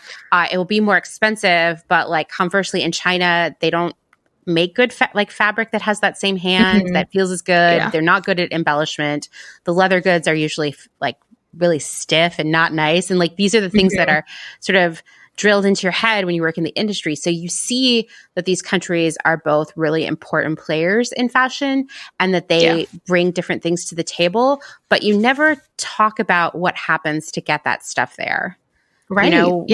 We in the industry treat these places as just big factories filled with like drones making whatever we want. I've worked with so many people over the years who think how it works is like you have an idea and you just like describe it and then someone in China like makes it and like that's not what happens either, Yeah. I think it really does. Like designers kind of have a hand in this too, like by being so removed and then, thinking like, oh, I just come up with this and then they're going to make me a bunch of, samples and like, it'll be great. And without kind of any regard for like the fabric or the sourcing, or anything, I think that does play a part in it too, especially if you're not thinking outside of your immediate surroundings when you're drawing like design inspiration. I think that's an interesting thing to think about. And also just that, like, I will tell you, having worked in this industry for a really long time, no one knows anything about the fabric. Like your production person will probably be like, oh, well, that's 10% poly, 90% cotton or something. Yeah. It's this weight. Your designer might know some of that, but like you, the buyer, or like if you're going to market to buy stuff from brands, you don't know what any of that stuff means. You're like, oh, it feels nice. Oh, it doesn't feel nice. And so you're not thinking like, hey, so is this fabric recyclable? Right. Does it, is it biodegradable? Where was it made? I was reading, and I just have started to dig into this because this is a really hard one. But apparently, most synthetic fabrics in the world that we, buy and consume are made in China. Yeah. And apparently a lot of the factories where these fabrics are made, these synthetic fabrics, they are so unregulated. There's tons of forced labor. There's tons of child labor, all terrible, terrible working conditions. Yeah. And it continues unchecked basically because the Western and, global large retailers are so disconnected from where the fabric comes from because often they're getting the fabric through the factory that is going to make the garment. They're not going directly to the mill that often. Yeah.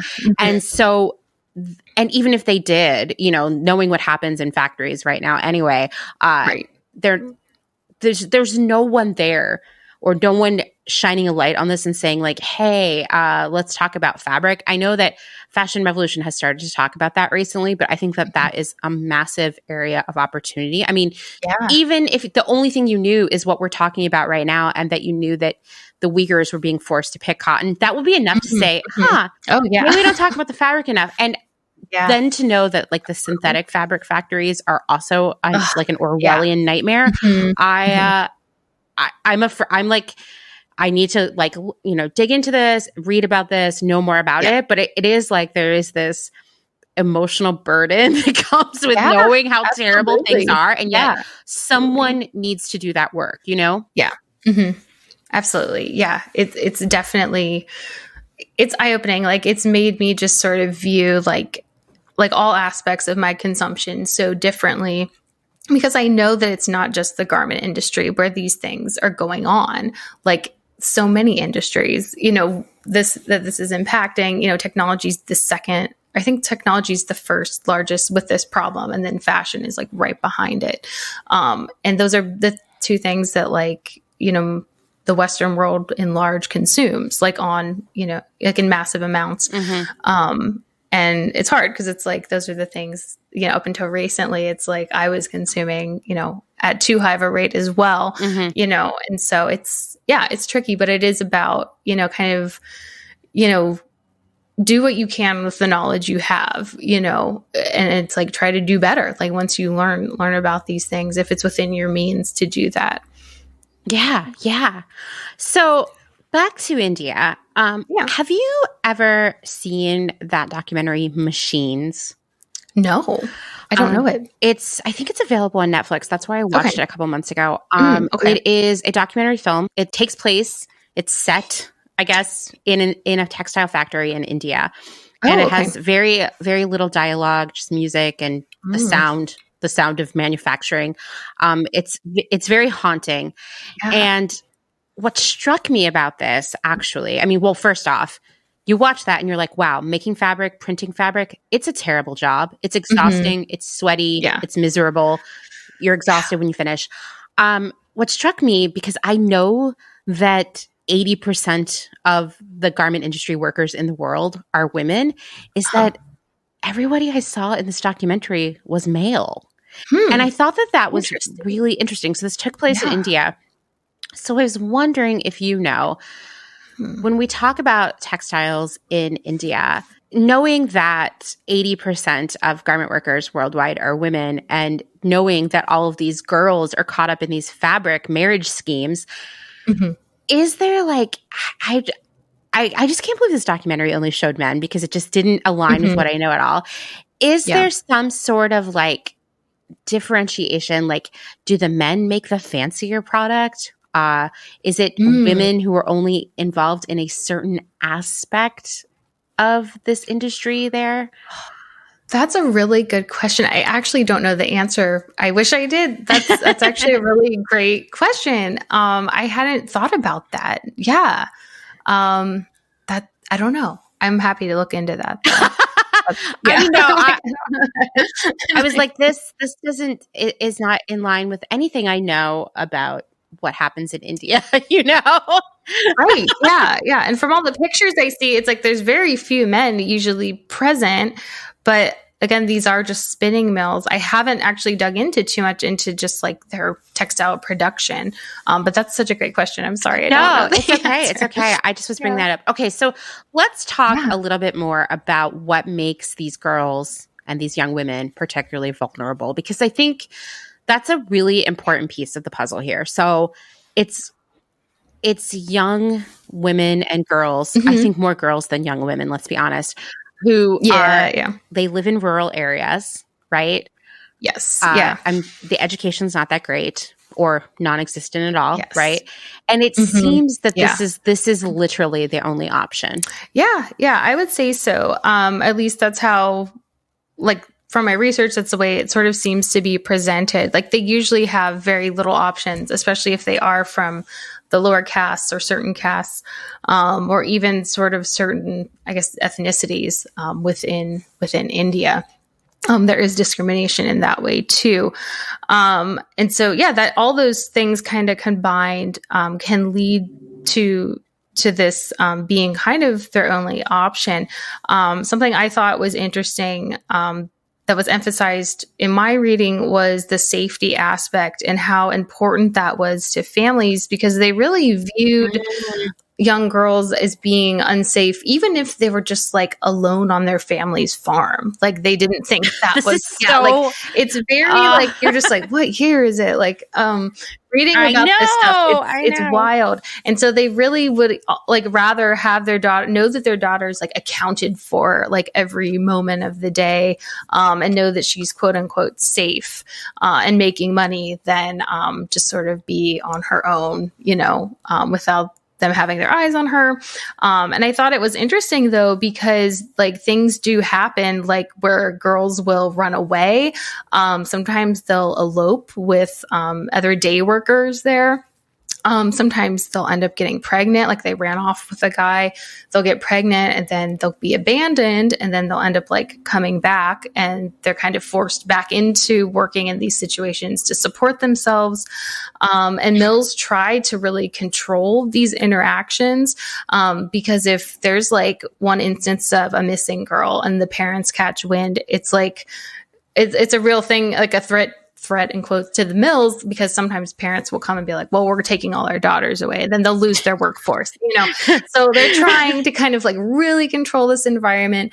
But of course it's like, these are young girls, like, they like, they're like teenagers, like, they're going to be interested in people they meet, and, they're going to want to, so it's just, it's just that ultimate sort of control, and then the things that happen. And then, of course, they do encounter sexual harassment and assault within the mills. And silence plays such a huge role, because there is a negative stereotype sort of projected onto the mill workers that, oh, mill girls are like promiscuous or whatever. And so then the parents, like, even if, maybe their daughter calls them up crying, saying she was sexually harassed, they're not going to say anything because they don't want to sort of like shame their family. They don't want to get anyone in trouble, especially like if it's a man. So like all these problems, it all just comes down to like, these are vulnerable, children essentially, with very little rights and very little agency or voice, to sort of help them navigate this situation. Yeah, I mean, they're their parents' property to give away, and then they become the factory's property, and perhaps they'll get to become their husband's property if everything goes as planned. Absolutely. Yeah. And I mean, I think about this though, and like, of course, we say, okay, well, this sounds like this is like centuries ago, but like this is right now. Yeah. Absolutely. And this is not uncommon around the world for women to be still seen as property, to be sort of plugged into these roles because of that, their essential value only being whatever work they can do, the children they can create, like that's it. And I think we've just got a long way to go. When I think about the UN's Sustainable Development Goals and I hear stories like this, I'm like, we have so far to go before 2030. And I don't feel optimistic sometimes. Yeah. It's a lot. It's really, really hard. So if you're listening to this by now, you're like, oh my God, now I can't wear cotton either. What should I do? What are your options? What are your options? So is there any way to know that your clothes are not made by forced labor, like the forced labor of these girls? Yeah. So that is, I sort of want to answer that with like a yes and no. It always is. It always is. Yes and no. Because I think it's getting slightly easier now to find smaller brands, more local brands where things are made in-house. So that at least the people sewing your garments, making your garments, are being paid a fair wage, are working in, safe, hygienic conditions. But I think product and like textile sourcing itself still has a long way to go, from my understanding. And it goes back to what we talked about earlier, just with the huge lack of transparency. And I think that just, it causes these problems to persist because no one is checking that far down the supply chain. They aren't. And once again, it goes back to this idea that when you are creating a garment, 60% of the cost is going to be the fabric. So it's like the biggest financial burden, if you will, to creating product. And so like, you don't want, and when I say you, I don't mean you. Right. I don't mean me. I don't mean the person who's listening here. I mean the person who's in the corporate office making the decision about what fabric to use. Well, first off, you don't know anything about this fabric, but like you kind of don't want to know about this fabric because to have that fabric not be made by forced labor, to be ethical across the board, it is going to cost a little bit more. Would it be a ton more? No, but the kind of margin targets that you're being pushed to achieve in your day-to-day life, like that fabric being 50 cents more expensive would be devastating. It would mean like we have to drop the style, you know? And I think that the industry keeps rolling along in an ignorance is bliss kind of way. Absolutely. You know? Yeah, absolutely. Yeah. And I think, I don't know, something that I'd encouraged a friend of mine, like she'd reached out to me because she wanted to buy like this linen dress, and it was made in Texas by like a small brand. And it was like, I think it cost like $125. And she's like, this is the most I've ever spent on a piece of clothing. So I want to like be sure, like, do you know, like, is this brand ethical? And so I was sort of like searching around on their website a little bit, and it was very like ambiguous. And I was like, I can't really tell like what's going on here. So I just told her, I was like, why don't you just email them and just ask them, like, you know, who are your workers? Like, what are the conditions? Like, how, you know, what is this? And so she did. And so, you know, and they emailed back. They're like, everyone sort of works in house. It's a very small staff. Like, they're all treated well. And so she felt good about it. And so she ordered from them. But I'm thinking about that now too, especially thinking, you know, further down, thinking about textiles. You know, I think it would also be good to sort of send those sorts of emails to places maybe you're potentially thinking about investing from, and just say, like, where do you source your fabric? You know, do you know anything about that? And you know, see what they say. I think that's kind of the biggest thing we can do right now is ask those questions from retailers, you know, big and small, and hopefully maybe get some of the gears going. And then, you know, even sort of be like, well, hey, I'm not going to purchase from you because I don't think, you know, this was ethically made. You know, and that could even be kind of the door for a conversation too. Yeah, I think that is a really great idea, because right now, brands, retailers, they assume that we don't care about that. That we don't know that's something to care about. And like I said, most people working for these companies, they don't know either. Because there's no infrastructure in place that provides that transparency. Now, are there fabrics out there that are fully transparent to the best of our knowledge? 100%. It's not out of the realm of possibility, but what needs to happen is this needs to become the norm instead of the exception. And then it will be easier and easier for all brands and retailers to buy fabric that they know wasn't made using forced labor. You know, exactly. We're just not there right now. We're not there. And so the fabrics that we know for certain are like to our best, you know, everything comes with to the best of our knowledge. Because, you know, humans aren't perfect and who knows who's hiding what. But those fabrics are currently, yes, they are more expensive. Because there isn't a huge demand for them. Because retailers don't know that we care about that, we know about that. Right.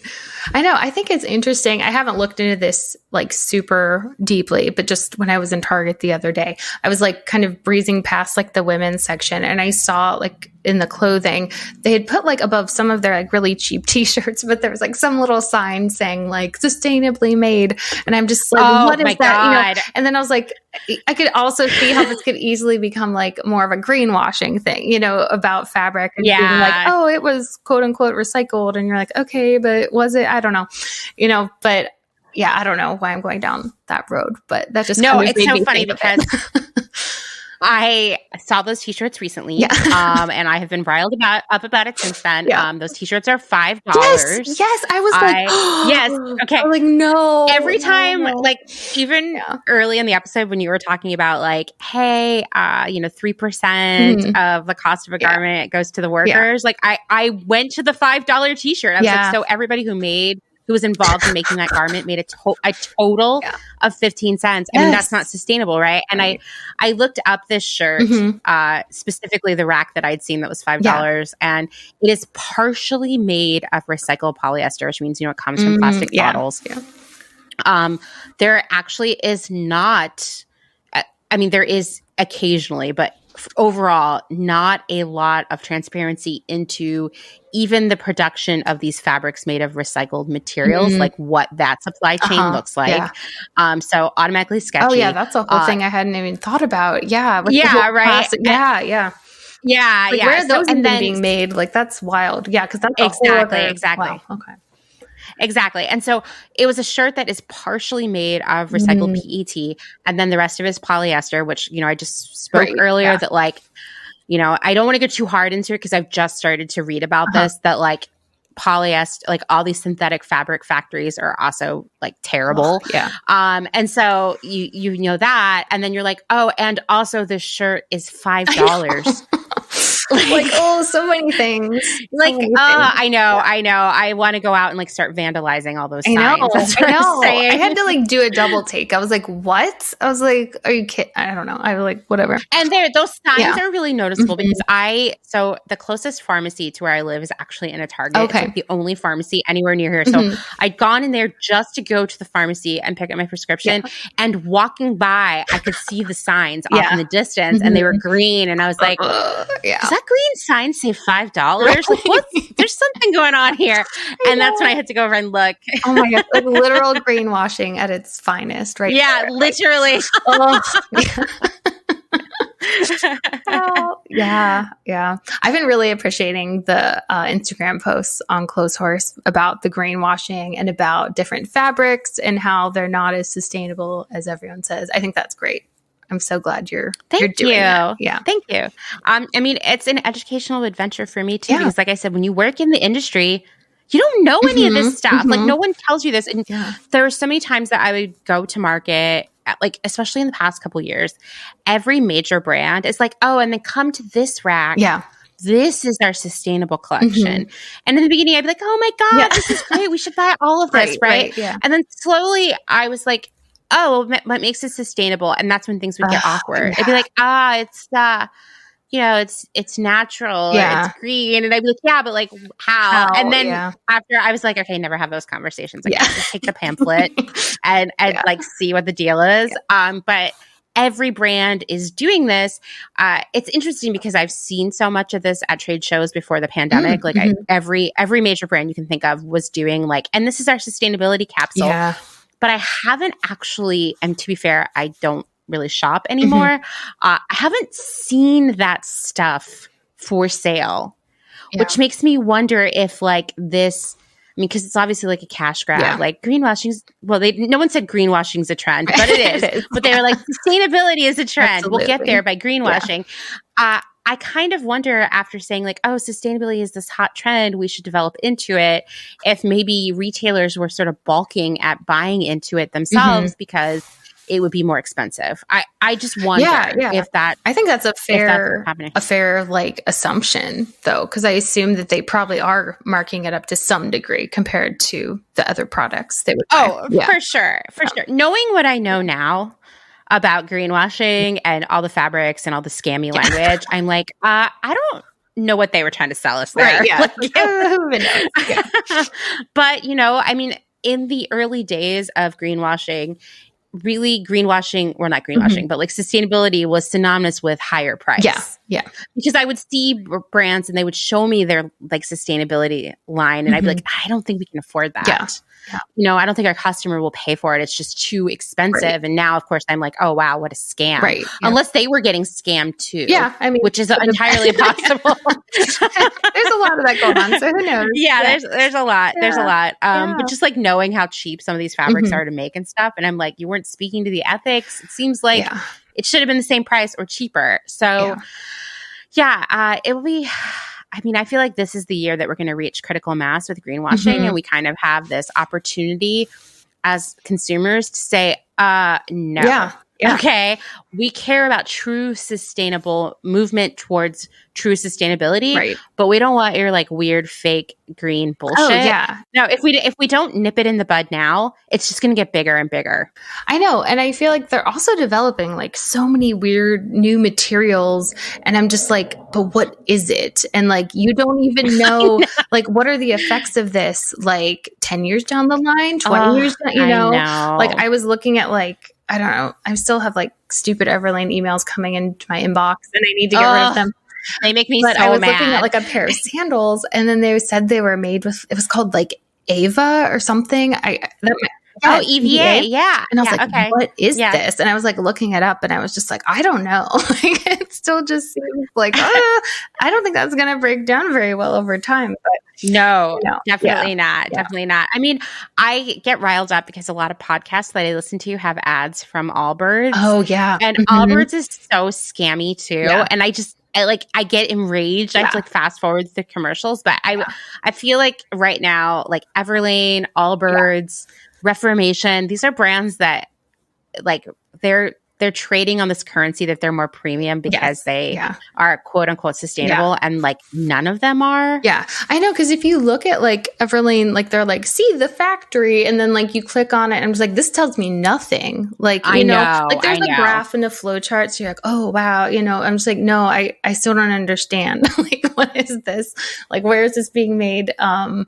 Yeah, it's really concerning. And it's hard because I mean, whenever like Everlane first sort of launched or whatever, like I was like all on board and like, you know, just so into it. But then as I've learned more and more things, I'm like, this is bad. Like this is really bad. Yeah. Everlane is one where, you know, when they first hit the scene, it was like, what if you worked in the industry, Everlane came up in every meeting. Like, how can we bottle what Everlane has, you know? Yeah. And over time, it was like, what do they have? I ordered one thing from Everlane ever. It was a raincoat. And it was after everybody in my office was going on and on about how Everlane was the best brand ever, the best place to spend your money, basically. Yeah. I got a raincoat and I was like, this is a piece of shit. Okay. This is leaking. It doesn't fit. It was expensive for what it is. As a person who works in the industry, I was like, this fabric is terrible. It's no good. Yeah. The trims are terrible. This is fast fashion. That I just got like scammed on. Yeah. So I've bought I do like their pants. There's some of their pants that I have really liked and that actually fit me because I've had a hard time with that. But I will say they're, again, back to cotton. Everything comes back to cotton. Their cotton's horrible. Like I had bought one of their stupid air tees or whatever, like a tank top. And I accidentally put it through the dryer and it is so warped and every time I wear it and I was like, are you kidding me? This was supposed to be air fabric. What is this? So I feel like I like their pants, but I just am starting to get really ooh, I don't know anymore. I don't think this is legit. You know? Yeah. I mean, I think that goes back to what is the sort of motivation behind Everlane? What was the plan there all along? And the plan there was to make millions off of selling quote unquote sustainable clothes and basics. And I think if you come in with this idea that we're going to be the unicorn that makes gazillions of dollars and is highly profitable and just grows and grows and grows exponentially, there is no way that you will ever be sustainable, truly sustainable, the true meaning of it, because it relies on this idea of just constant growth, which means overconsumption, which means speeding things up, convincing people to buy more stuff, and just not having the checks and balances in place. And I know that Everlane was sort of we're coming from a tech background. Yeah. We're going to say that we can, make fast fashion ethical or whatever. And that is what Reformation will tell you. We wanted to be the sustainable fast fashion brand. It's those words shouldn't be in a sentence together. Right. Yeah. Again, horrible fabrics too. At least the one thing I bought from awful. I was like, this is worse than things I bought in college from Forever 21. Oh my God. I know. So the first thing I bought from Reformation was this. This was back when the week I started working at Nasty Gal. So it was quite a few. It was I don't know, 6-7 years ago now. And it was this dress that laced up. It was very Kim K. Oh, nice. This was the time. Okay. And I'm so excited. I'm I'm going to wear it to my first day at work at Nasty Gal. I'm going to look so good. Everyone's going to think I'm so cool. I get it. And I swear to God, it's made out of the same fabric that a uniform golf shirt, polo shirt would be, that piqué fabric. Ooh. That is not, I was I just spent $128 on this dress that's made of golf shirt fabric. You might wear to work at Best Buy or something. Yeah. Ugh, this is not, it was disgusting. Yeah. It made me smelly. It didn't look good. It didn't wash well. Yeah. And it didn't make sense for the silhouette of the dress. Yeah. The whole thing was such a bummer. And that started me off on the wrong foot with Ref. And they never really got me back. Yeah. But yeah, I think, the greenwashing thing, man, it is on my mind because it is like everywhere right now. Yeah. It's so confusing. It is confusing. Target getting in there and like, yeah. They're like, let me jump in with our $5 shirts. I'm like, you guys have always had $5 shirts, but now you just have like a little sign that's like, oh, by the way, buy more of them. I know. I mean, wasn't the gimmick of the $5 shirt that it's $5? I didn't know we needed to add this layer onto it. Yeah, like, I know. Were people not buying them enough? Like, you know, you have to do that. I don't know. Yeah. I mean, greenwashing is taking like our best intentions, like our innate drive to be good people and turning it into a marketing story. Yeah. And that's why it's infuriating. Yeah, I know. It's so gross. Oh, man. So is there any good stuff going on in India right now that you think could be a weapon against this exploitation of girls and women? Yeah, absolutely. So I think, as I mentioned a little bit earlier, I think education of these girls is key. And there is an organization called Bloom India, and their vision is to provide high quality education to underprivileged children in order to break the bondages of poverty, injustice, and social discrimination. And that's from their website. A friend of mine works here in the States, supporting them and helping with fundraising. And it was really fascinating. She sent me some stats to share with you guys. She said a third of the world's poor children live in India, which is just mind blowing. Wow. Yeah. This was taken from their website. But they're planning to plant 10 different schools like over a decade that would help support children in these sort of at-risk situations.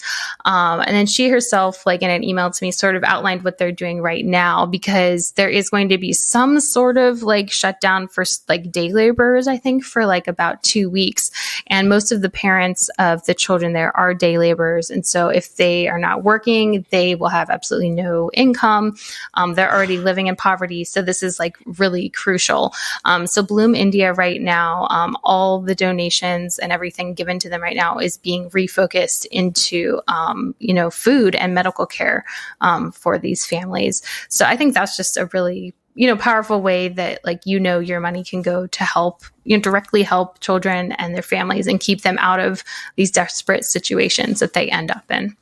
So, I mean, I love that. We need a lot more of that. Yeah. It seems like education is one of the missing links here because there just aren't opportunities for these girls beyond, this option, these terrible marriage schemes.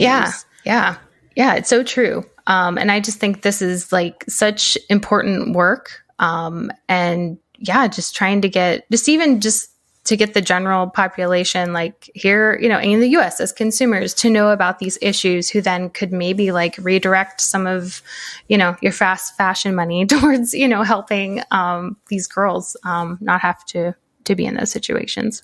Absolutely. I mean, I think this is a great place to donate your own money. I think this is a great place to suggest to other brands and retailers that they support. I feel very strongly that for our reliance on India for, clothing, accessories, shoes, bags, belts, all the things, we do not give back to them in the way that we should. Specifically when I talk about the fashion industry, people who are into fashion and style, we just don't talk about India. Right. Yeah. Oh yeah. It's totally off the radar. We don't think about it. I know. I don't understand. It's very mysterious, but let me tell you, lots of stuff comes from there. Absolutely. Well, do you have any final thoughts or just something you want everyone to know? I guess I'll say, I think just, as we said before, education is important and knowledge is power, even for us as consumers. And, when we know more, we can do better. And so I think, with sort of this knowledge and especially, deep diving, a little bit of a deep dive we did into cotton, just think about the fabrics you're buying. Think about where they're coming from. Think about, do you really need this? Is this a want? Is there somewhere else that you could find something similar? Is there, even shopping secondhand, supporting someone local who makes clothing, repairing your own clothing? I think these are all really great options, along with, just emailing brands, or even calling people out on social media, big brands and things like that, and just ask them, where's your fabric coming from? What's your supply chain like? I want to buy from you, but I feel conflicted. Share those things. I think the more that those kind of voices are heard, maybe there will be more truly sustainable collections that are going to be out on the floor in different stores. So I love that. I think that's great advice. Yeah. Thank you so much, Sarah. Yeah. Thanks for having me.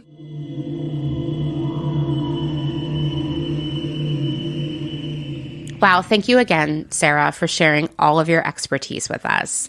Sarah will hopefully be back for future episodes because she is amazing, and we had such a great time. I know it sounds weird to say we had a great time talking about forced labor and modern slavery, but we really did. And I know she's working on some stuff with the blog too, so stay tuned for more, Sarah. There are a few things I just wanted to follow up on that we talked about in our conversation. First off, let's talk about how we can help India. I'm going to share a link in the show notes that contains a fairly comprehensive list of charities that you can donate to that are addressing a variety of issues that India is struggling with relating to COVID, including PPE for frontline medical workers, shelter for the ill, oxygen, medical care, you name it. This is a catastrophic situation.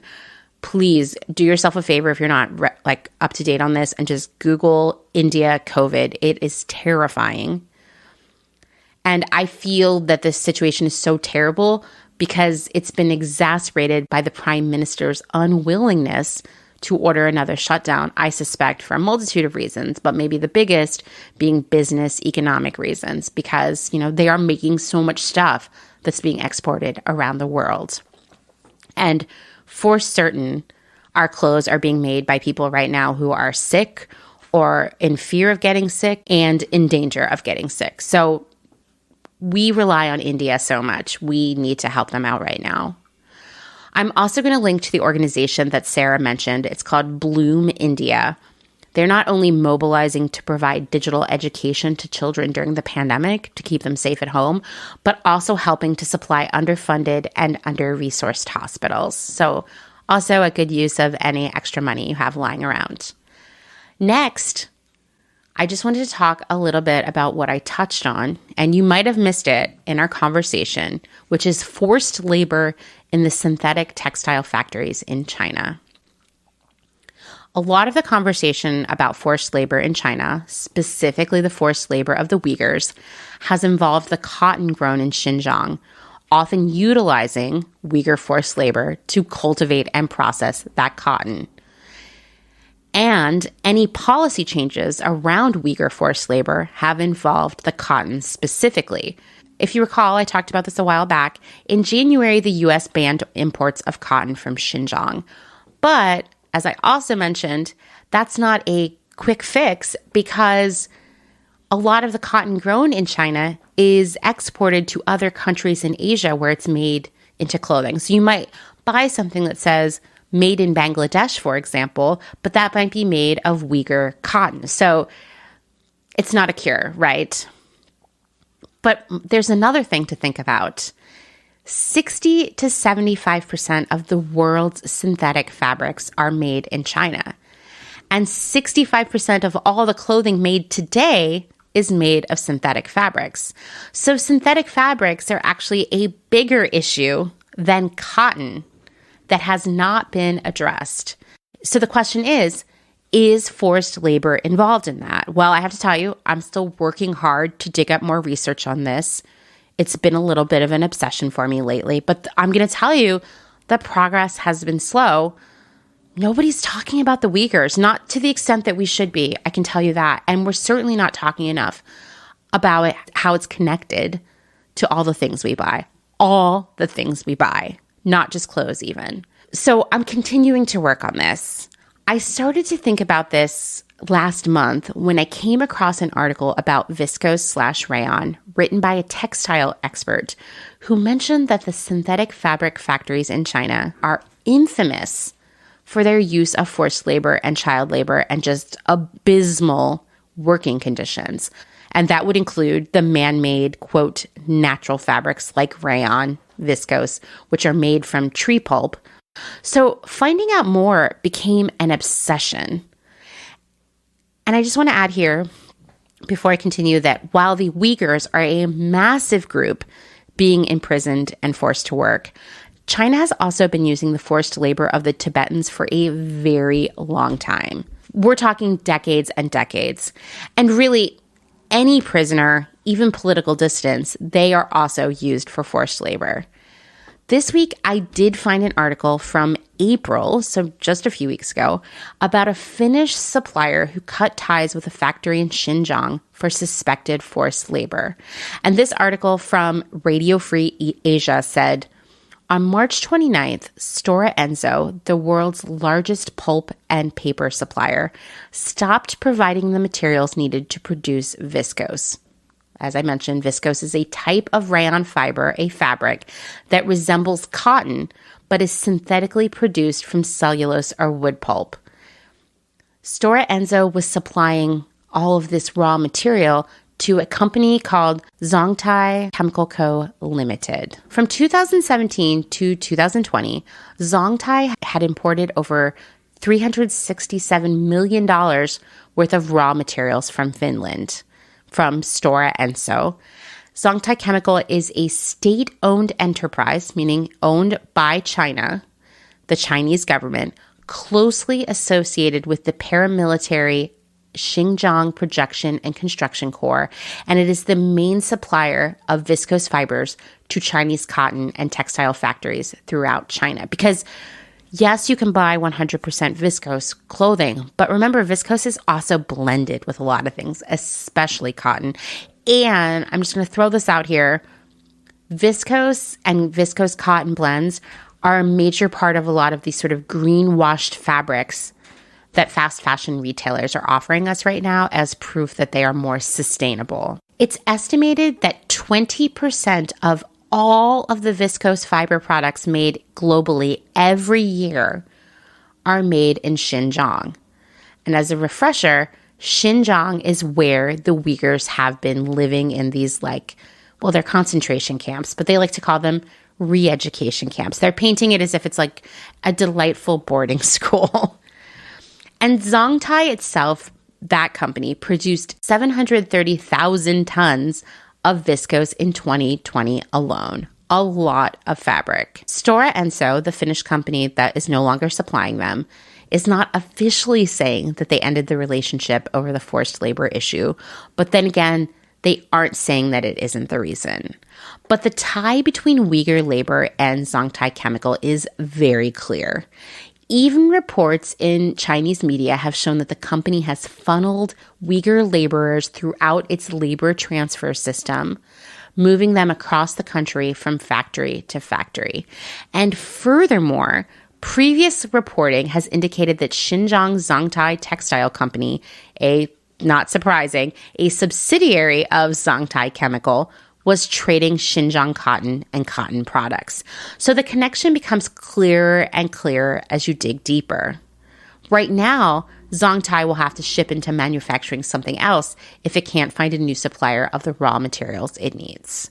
So let's just take a moment to kind of recap what we just talked about. So we know from previous episodes where I've talked about this that Uyghur workers are not only being forced to cultivate cotton, process cotton, and work in factories in Xinjiang, they've also been moved across the country to work in other factories. We know that this company, Zongtai Chemical, makes a big chunk of synthetic fabrics, specifically viscose, in Xinjiang, and its subsidiary textile company is using Xinjiang cotton, processing it, growing it, all of that stuff. That means that at the very least, the textile part of the company was definitely using Uyghur labor, But it seems very likely, based on other information, based on the Chinese press itself, that Uyghur labor is also being used to make the viscose products. Viscose being a very common fabric. Gosh, I was looking at H&M's latest Conscious collection, and there was so much viscose in there. So like everything else with the Uyghurs, you're right. We don't have a man on the scene who has seen the transaction go down exactly and is exactly seen the Uyghur workers making the viscose. But the trail of evidence makes it pretty clear that that is happening. This embargo on Zongtai may slow its viscose production for a while until they find someone else to be a supplier. In that way, it makes a small impact, but it's just not enough because none of the global brands like Nike, H&M, Zara, really any brand selling clothing or textiles right now on a large scale isn't doing the work to figure out who's making their fabrics and products. I think that is willful ignorance because it's not going to be a good story what they discover, and it's going to take a lot of work and money to get to the bottom of it. Asiye Abdullahed is a Uyghur activist and analyst in the Netherlands, said, if the international community really wants to fix this situation, to stop Uyghur slave labor, we must clarify China's entire supply chain and discern to what level the use of forced labor has risen. The supply chain is spun like a spider web. Only when the supply chain and circles of supply are broken will a situation that is favorable to Uyghurs and strikes a blow to China take shape. So yes, cutting off the raw materials for viscose is a great start, but there's just so much work to be done. I just want to take a moment here and remind you of the grim reality of these Uyghur Muslims. They are human beings, just like all of us. All of the same things are important to them. They are taken away from their families, from their lives they know, from their friends. They are imprisoned. They are forbidden from practicing their own religion. They are forced to work. They are tortured, beaten, sexually assaulted. They have no freedom. And yes, some of them die in captivity. Many more will. It's not okay. Right now, brands are backing down from any stance that they had taken against China and the use of forced labor because they are afraid of business repercussions. And the biggest stand any of them took was putting a statement on their websites, which they've now taken down. Once again, what really needs to happen is we need to untangle the supply chain and figure out where the forced labor is happening. And I'm just going to say this again. China has been using forced labor for a very long time. The Uyghurs are a big part of that, but there are so many other people who are being forced to work in factories, to pick cotton, to do God knows what else. They have no freedom. We need to force brands to do the right thing here. Unfortunately, they have to be more afraid of us than they are of China. And that's a big ask. That means we have to be very loud and very persistent. And once again, there's just not enough attention being given to this in the media. Whether it's the fashion media or the regular old news media, it's just not happening. And this is so important. I know you don't want people to suffer to make your clothes. You don't want clothes that were made by people who are enslaved, who are unable to have any freedom, who are ripped from their families, not allowed to practice their religion, harmed physically and mentally. You don't want that. So I have a challenge for you. I would like you, yes, you, I'm talking directly to you right now, to every day for the next week, tweet at 5 major global brands every day. Nike, Zara, H&M, Forever 21, Urban Outfitters, Nordstrom, Macy's, Target, whatever. Pick 5 and either tweet at them or comment on the Instagrams and say, what are you doing to ensure there is no Uyghur forced labor in your supply chain? Followed by the hashtag Uyghur Lives Matter. I'm going to be doing it too. And we'll see how it goes for the next week. And maybe we'll keep it going after that. Maybe we can really make something happen here because nothing is happening. This action can be really beneficial because, for one, it reminds retailers that we care. And two, other people see it and they get interested in what we're talking about. And then we get to tell them what we're talking about. And then they know and they can join the action too. Because this is not widely known information. And I've been waiting for someone to make this happen. And it's just not happening. And so I'm like, okay, I guess Clotheshorse is going to make this happen. So I'm going to be sharing all of my actions with you this week. Please share your screenshots of your tweets or your comments on Instagram in your stories so other people see it, and tag me so I can see it and share it, or send them via DM because I want to share them with the rest of the community, because if one person sees you doing it, they're going to feel empowered to do it too. And I know that this is not the biggest thing that could be done for the Uyghurs right now, but we don't have anything else in our grasp right now. So let's start here. Let's spread the word. Let's let retailers know we're thinking about it. Let's get other people involved by seeing our action. It's got to start somewhere. And I just think so few people know what's happening. It's up to us. Let's make it happen. Let's make this Labor Month extra super count by protecting other humans from exploitation and abuse. Thanks for listening to another episode of Clotheshorse. Please rate and review on Apple Podcasts. It helps us get out there. It raises us in the algorithm. It brings in more listeners. And of course, it always makes my day when I see a review. And tell your friends to listen. Don't forget, you can find us on Instagram at Clotheshorse Podcast. Every Friday, I've been doing an Instagram Live where I take questions. We talk about some stuff. Maybe this week we'll talk about the Uyghurs. I'm not sure yet. It's only Wednesday. But check that out. And if you want to meet other Clotheshorse listeners, join the Clotheshorsing Around Facebook group. I'll link to that in the show notes. Don't forget to listen to my other show, The Department with Kim. We just did a really great hotline episode where we took a bunch of online dating stories. It was so fun. So check that out. And thanks, as always, to Dustin Travis White for our music and audio support. Bye.